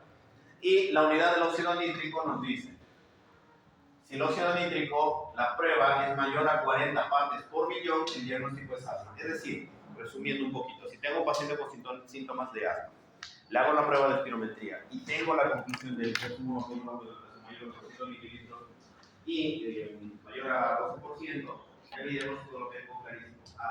Pero si tengo un paciente con sintomatología sucedente de asma y la prueba de broncodilatación y espirometría no es de todo concluyente, tengo la posibilidad, se le puede hacer una prueba que se llama FeNO. Es la más exacta para el diagnóstico de asma. Es más exacta. Recuerden que en ese momento les he dicho, la espirometría es la más básica que tenemos, pero hay mejores. La prueba se llama fracción de óxido nítrico exhalado, FeNO. Fracción exhalada de óxido nítrico, donde el diagnóstico de asma es este cuadrito de aquí, mayor a 40 partes por billón. ¿Y qué significa, doctor, ese PEP? Me dice ahí. PEP. Listo. Cuando yo les he dicho sople, cuando le dije a otro paciente sople, no solamente estamos midiendo los volúmenes de volumen corriente, el proceso respiratorio y todo lo que hemos hablado, sino también nos está hablando de unas variables llamadas, por ejemplo, los picos expiratorios. ¿Hasta cuánto de aire puede botar en cada expiración? Los picos expiratorios se llaman PEP, que es un marcador. En la espirometría no lo mide mucho, hay otros marcadores chiquitos domiciliarios que le damos alguna vez hasta a los pacientes para que en su casa se midan, porque, para que más o menos me entiendan, una espirometría promedio en particular está costando 150 soles, promedio. Me sale obstructivo. ¿Sabe qué, señor, señora, o joven, señorita, etcétera? Vienes a hacerte otra espirometría la otra semana para ver cómo vas. Ya, a ver si mejoraste con tu tratamiento. Y a la siguiente, vienes la otra semana ya para hacerte. Y así lo tengo todo el mes pidiendo espirometría, cada 3 días, cada 4 días. ¿Quién gana? Obviamente yo. Lo que dice la vida que venga todos los días, el que no va a tener para pagar es el paciente. Entonces, para eso hay unas maquinitas pequeñas, como del tamaño más o menos de mi botella, que tienen un medidor, una válvula de gráfico que tenía en el consultorio. ¿Han visto quienes tienen carros? Su familia tienen carros, los medidores de la presión de la llanta. Tú presionas y te marca la flechita de la presión de la llanta. ¿Quién tiene su carro o su familia con carro? Ahora mismo. ¿Sí? Igualito, soplas y cuando soplas, el marcador te da una numeración. El que te dice se llama el pico expiratorio forzado. Este pico expiratorio forzado está en porcentaje. Entonces, el pico expiratorio forzado en la máquina que se llama flujómetro, que es otra maquinita.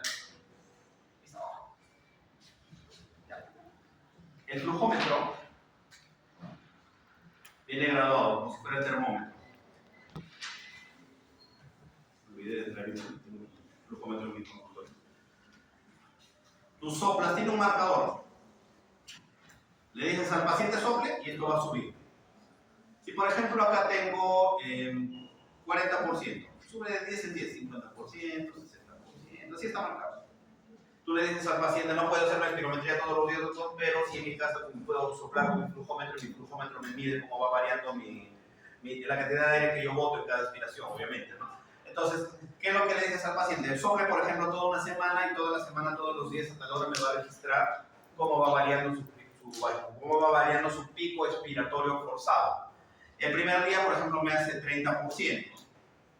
Imaginemos que es así, el primer día me hace 30%, segundo 40, 50 y así, va a subir.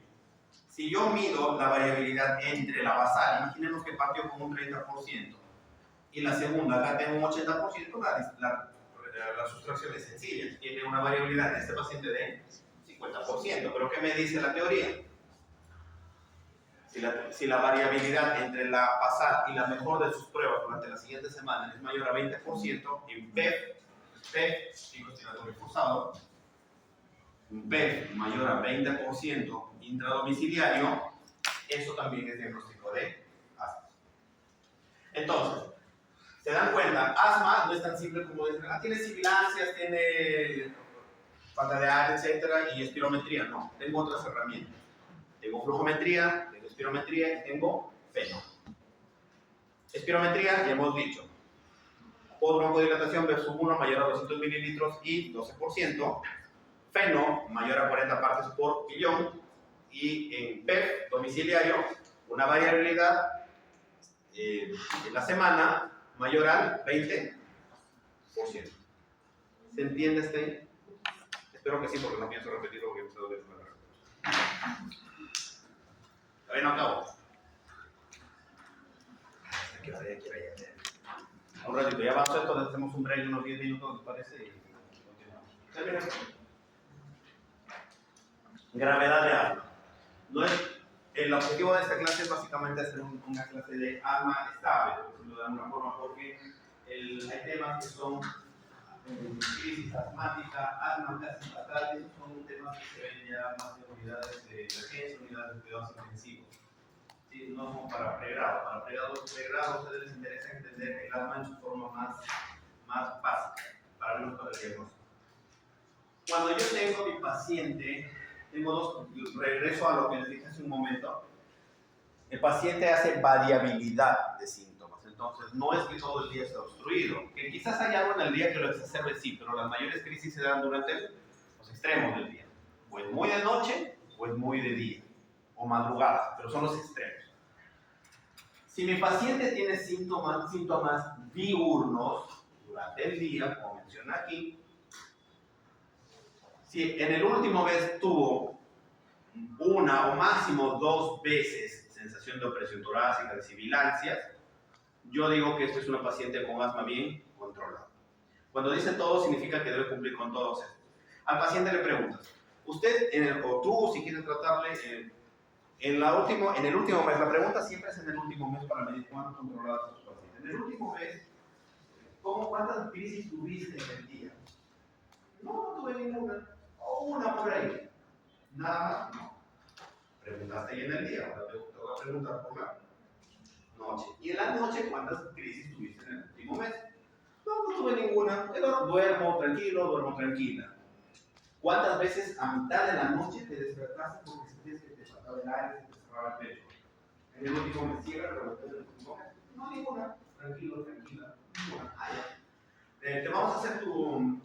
¿Has necesitado en algún momento durante esas crisis que has tenido la necesidad de utilizar un inhalador? Y va mucho una por ahí, pero una, dos máximo, no he necesitado más en el último mes. ¿Te has hecho alguna espirometría? No, te la hago. Y cuando le haces la espirometría tienes estos valores que puedes ver ahí. ¿Has tenido crisis entonces en el último mes? Ninguna. Si tu paciente tiene ya diagnóstico de asma y ha tenido una o dos crisis en el día, ninguna en la noche, ha necesitado máximo una vez el inhalador en el día, no lo ha levantado ni de la noche para la sensación de falta de aire, ese paciente es un paciente con asma bien controlado. Y nos vamos al otro extremo. Paciente que ha tenido más de 2 crisis en el día, que ha tenido despertares en la noche, que tiene más de 2 crisis en la noche, o cualquier día en la noche, y que ha necesitado utilizar a cada rato el inhalador más de 2 veces. Ese es un paciente con asma mal, parcialmente controlado. Es básicamente lo contrario de esto, ¿sí? Mal controlada, si junta por lo menos 3 de estas de aquí. Es decir, yo tengo síntomas diurnos, limitación de actividad. Limitación de actividades. ¿Te vas a la universidad, te vas al colegio, te vas a tu trabajo? Sí, normal. Otros dicen, no, en mi trabajo tengo que estar con el inhalador, en el colegio tengo que estar con el inhalador, en la universidad tengo que estar con el inhalador. Entonces, necesito el inhalador porque no puedo hacer bien mis actividades.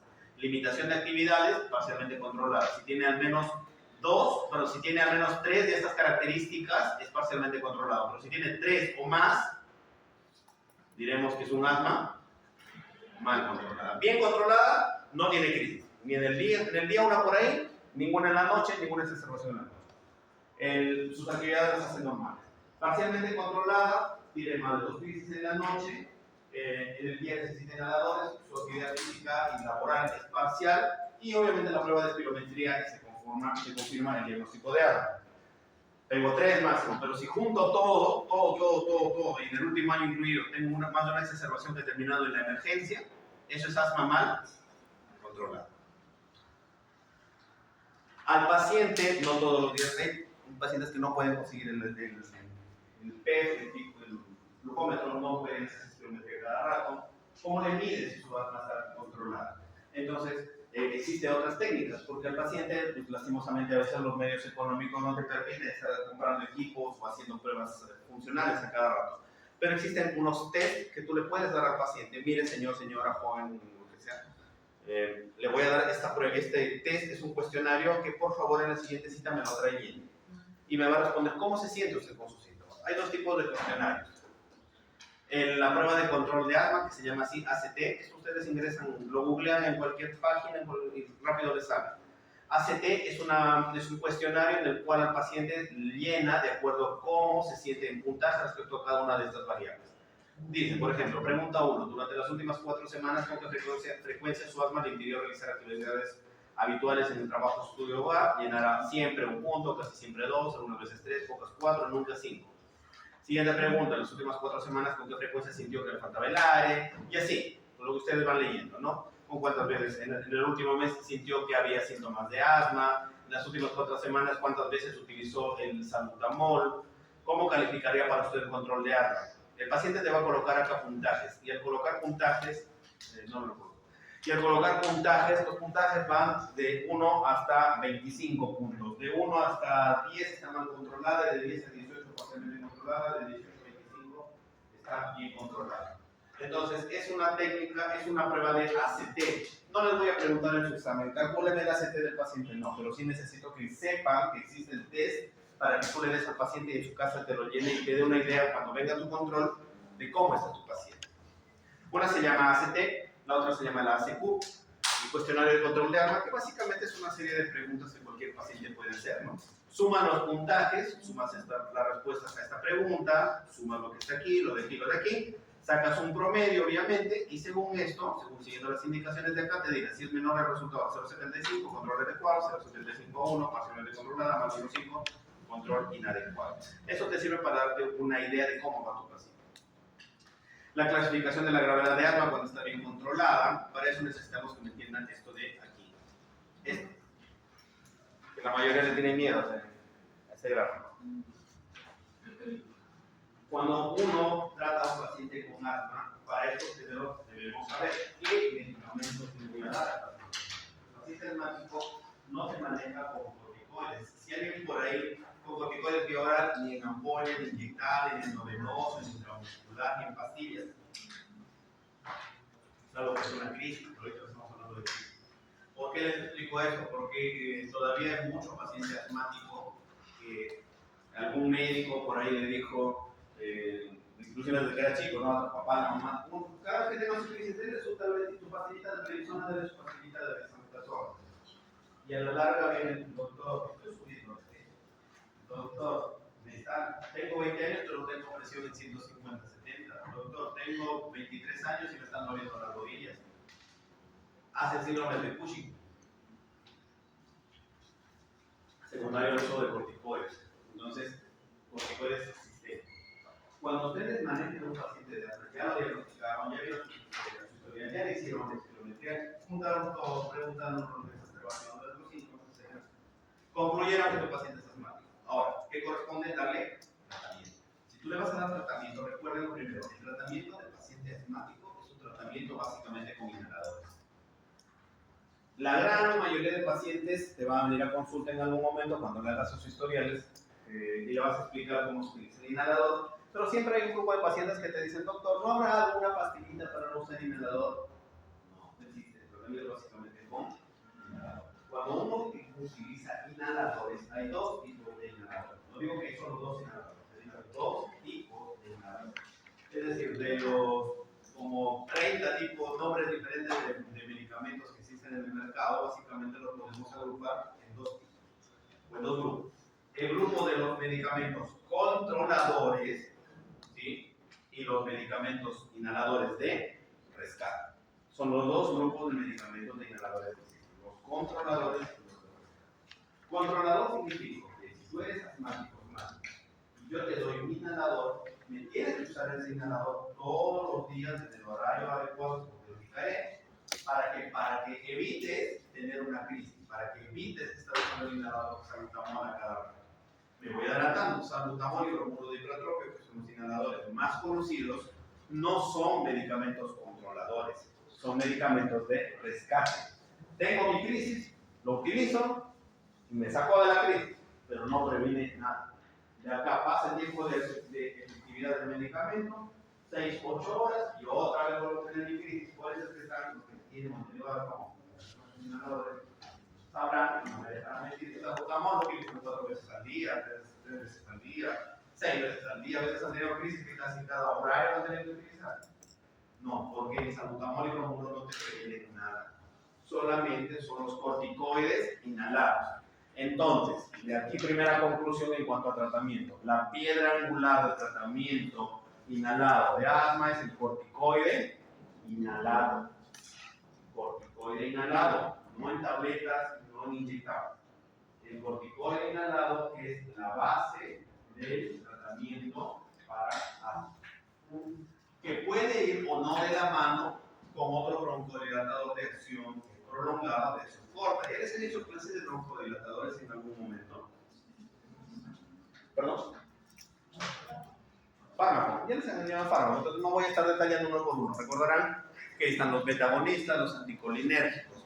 Tipo salbutamol, bromuro de hipratropio, son los inhaladores betagonistas, y el otro, el anticolinérgico, más usado, pero son para rescate, solo para la crisis, y de acción corta. Pero también hay otros beta-agonistas de acción prolongada o larga, y así como hay otros anticolinérgicos de acción prolongada. Eso sí les han dicho en farmacología, para no estar detallando cada uno de ellos. ¿Sí? Por ejemplo, si yo les digo bromuro de tiotropio, ¿qué es? ¿Qué es el bromuro de tiotropio?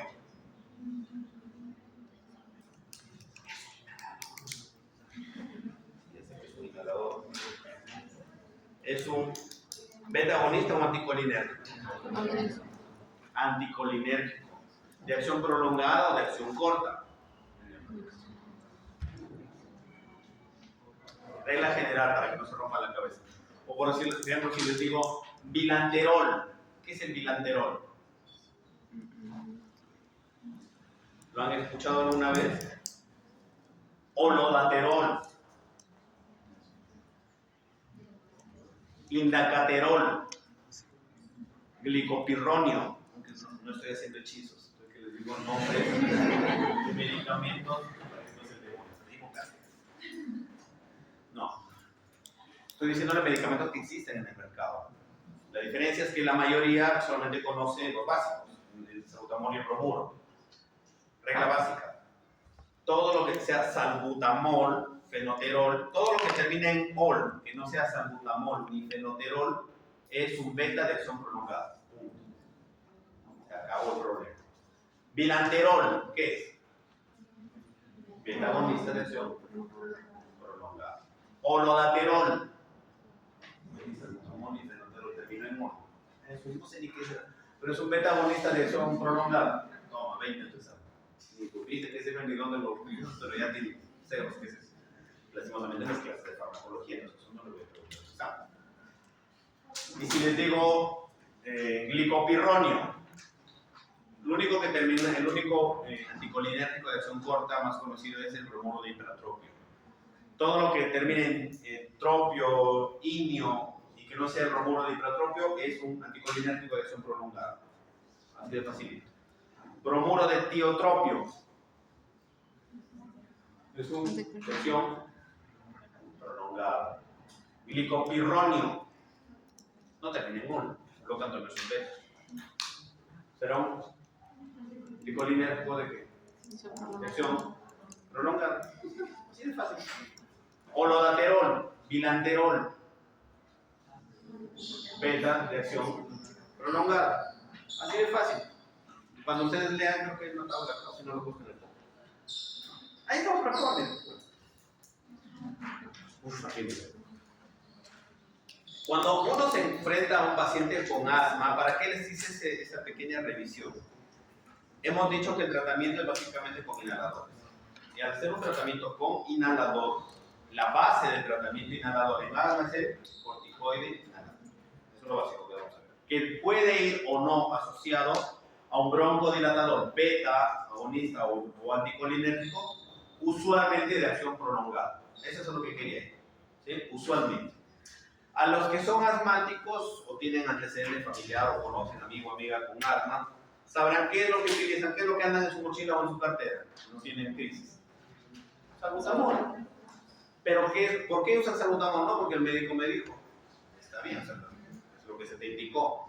Hasta hace más o menos 4 o 5 años atrás se decía que cuando el paciente tiene crisis y quieren darle su rescate, es un asma relativamente estable, la primera medida o la medida inicial en cuanto a inhalador era el uso del salbutamol. Es decir, tienes crisis, usa salbutamol.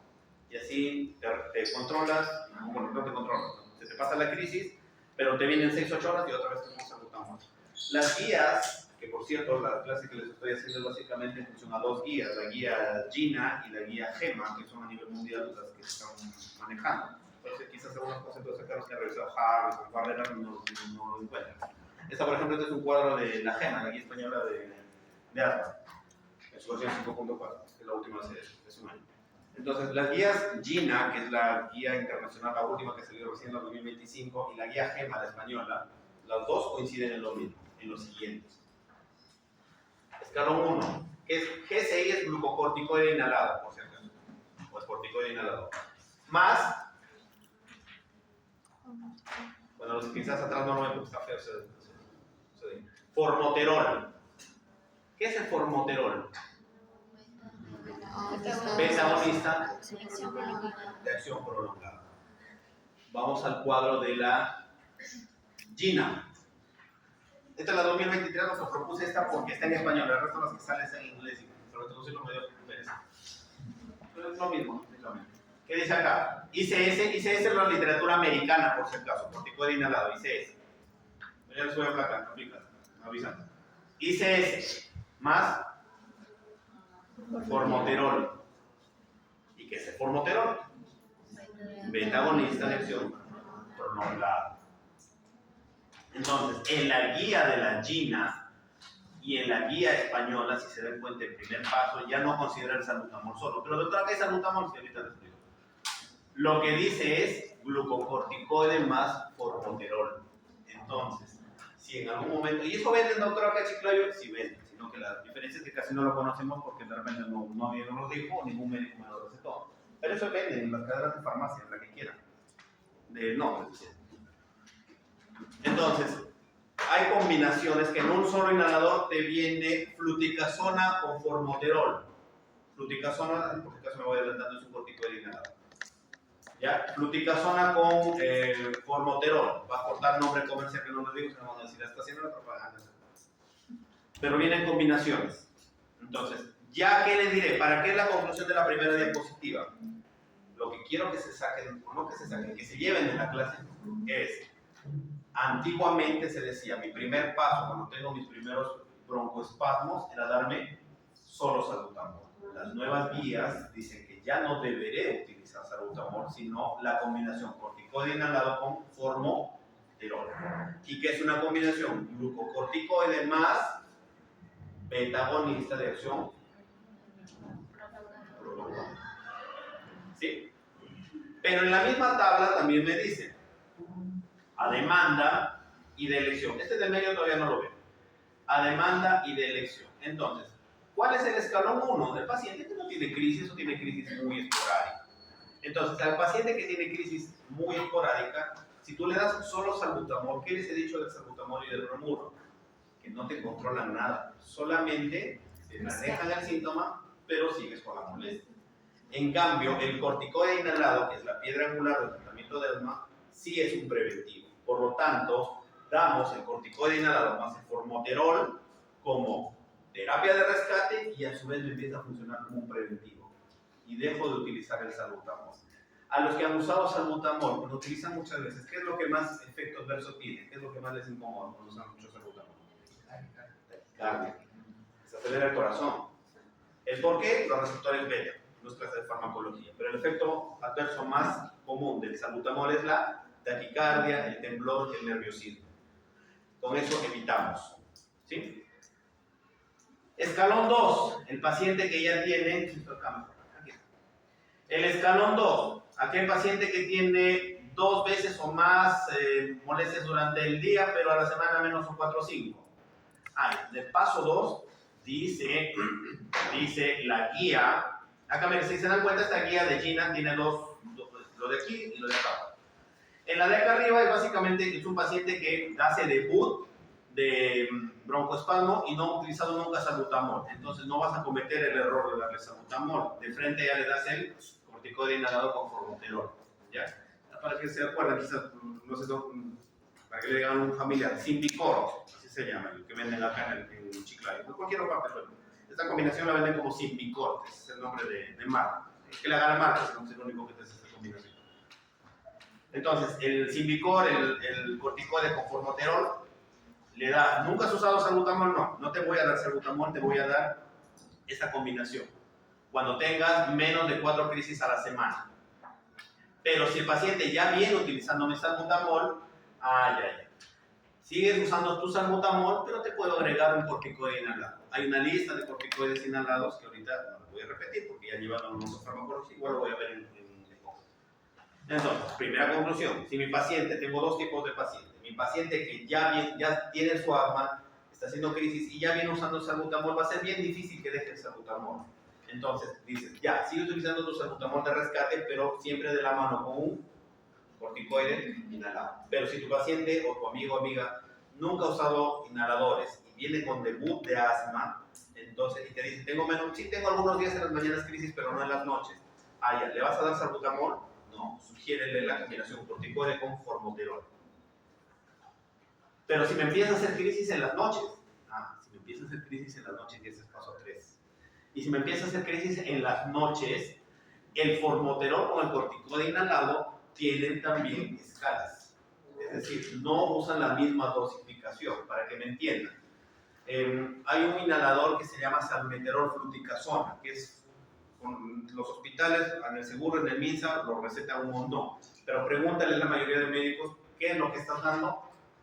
no lo identifican, porque básicamente lo viene a esta receta, te doy, ni saben para qué lo dan. Entonces, el corticoide, para que se haga una idea, el salmeterol fluticasona, si yo te digo salmeterol, ¿qué es? Beta, prolongada. Si yo te digo salmeterol fluticasona, fluticasona es un corticoide inhalable. Entonces, si yo te digo salmeterol fluticasona, la dosis puede ir desde un puff, o una dosis, si se quiere llamar un puff cada 24 horas, un puff cada 12 horas, o 2 puff cada 12 horas, inclusive hasta un tope de 3 puff cada 12 horas.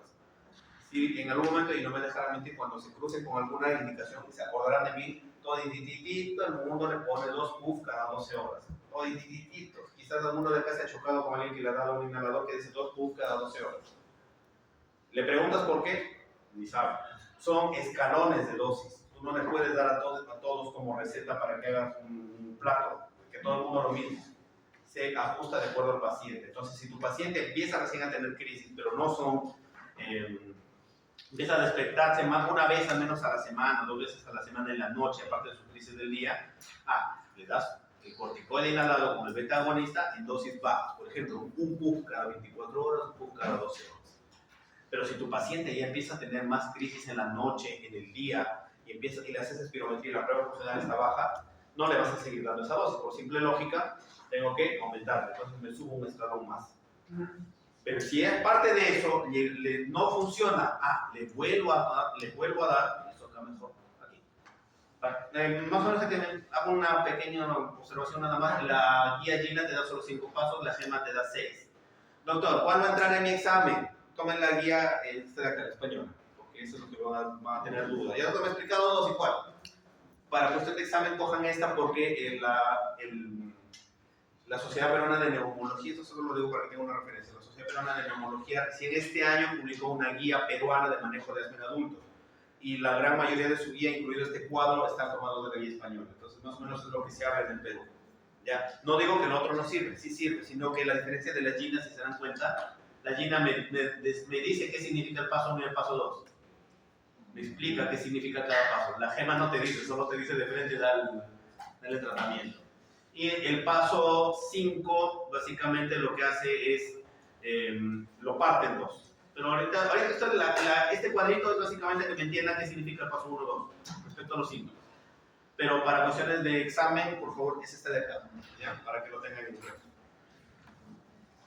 Llegaste al paciente, no, doctora, me está dando el corticoide y no me funciona, el corticoide inhalado no me funciona, ya estoy tomando inclusive inhibidor de leucotrienos, por ejemplo, Montelukast, y no me mejora. Bueno, ¿de dónde salieron los leucotrienos de todo ese cuadro que hice hace rato? ¿Ya? Y no mejoro. Ya, entonces, ¿qué hago? Te voy a dar al tope, 3 puffs cada 12 horas, inclusive hasta llega cada 8 horas. Viene este revalúo, regresas, no doctor, sigo igual, tengo crisis, inclusive he tenido ingresos en emergencia. ¿Qué haces? ¿Te dan los antosorios o qué? Sí, no, entonces ya utilizamos terapia biológica. Y ese es el último paso, que en la guía GINA es el paso 5, en la guía GEMA es el paso 6.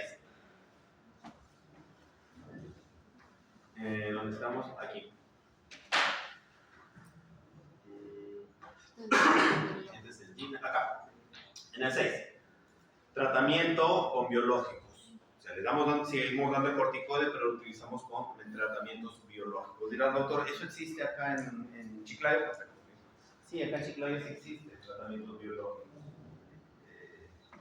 Aunque me bote, el único neumólogo de todo Chiclayo que hasta ahora ha utilizado anticuerpos monoclonales es el que habla. ¿Por qué?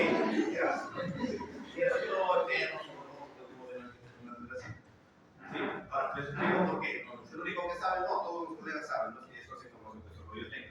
Lo que pasa es que, para que se hagan una idea, Benralizumab, que es el medicamento que utilizamos aquí, uno de los laboratorios AstraZeneca, no es que esté haciendo mi propaganda, pero para que se dan cuenta, si es que le dicen, doctor, ¿cuánto cuesta un salbutamol? El más básico, 3 soles, 5 soles. Ya si quieres que diga Ventolin, está 20 soles. Pero es lo mismo. ¿Puedes adquirirlo? Sí. Compra lo que me tiene un fin de semana. El salmeterol fluticasona, que es básicamente Celetil, con mi buen nombre de marca, 250 soles promedio. 200 a 150 a 200 soles es lo que cuesta el tratamiento. ¿Ya lo puedes comprar? Sí, sí lo puedes comprar. La mayoría de médicos lo dan, la mayoría, porque se puede adquirir. Otros medicamentos, por ejemplo, un Tibro, que es otro tipo de medicamentos que debo indicar acá, indicadero glicopirronio, ese está algo de 400 soles al mes que tú gastas. Entonces, se dan cuenta, mientras más efectivo, el costo también es más alto. Ay, doctor, pero no controla a mi paciente. ¿Usted no cree que le pueda dar a mi familiar el biológico que usted me dice? Sí le puedo dar. La presentación es en ampollas, primero mensual los 3 primeros meses y luego bimestral los siguientes 3 años de la mano con tu tratamiento inhalador. ¿A cuánto cuesta? 12.000 soles la ampolla. Ese es el tratamiento con medicamentos biológicos. Entonces a mi paciente le dice, ¿sabe qué? Vaya con esta recetita, se va a la farmacia de la esquina y pregunta por Benralizumab. Está a 12.000 a 13.000 soles la ampolla. El otro mes le voy a repetir otros 12.000 y el otro mes le voy a volver a repetir otros 12.000. Y luego cada 2 meses va a estar gastando 12.000 por 3 años. Lo que cuesta la infancia. Lo da solamente el seguro. Los datos aquí lo da solamente un tipo de seguro privado en Auna, que es la única clínica que da. Pero cuando tienen seguro particular, EPS, porque ahí sí les cobertura el seguro con el laboratorio. A los pacientes no les cuesta. Y como soy el único que trabaja ahí, los memoros. Soy lo único. Punto aparte hasta ahí, ¿se entendió? Sí, más o menos los que todavía están despiertos y no tienen nada. Démosle unos 5 o 10 minutos de break, ¿me parece? Porque está conmigo.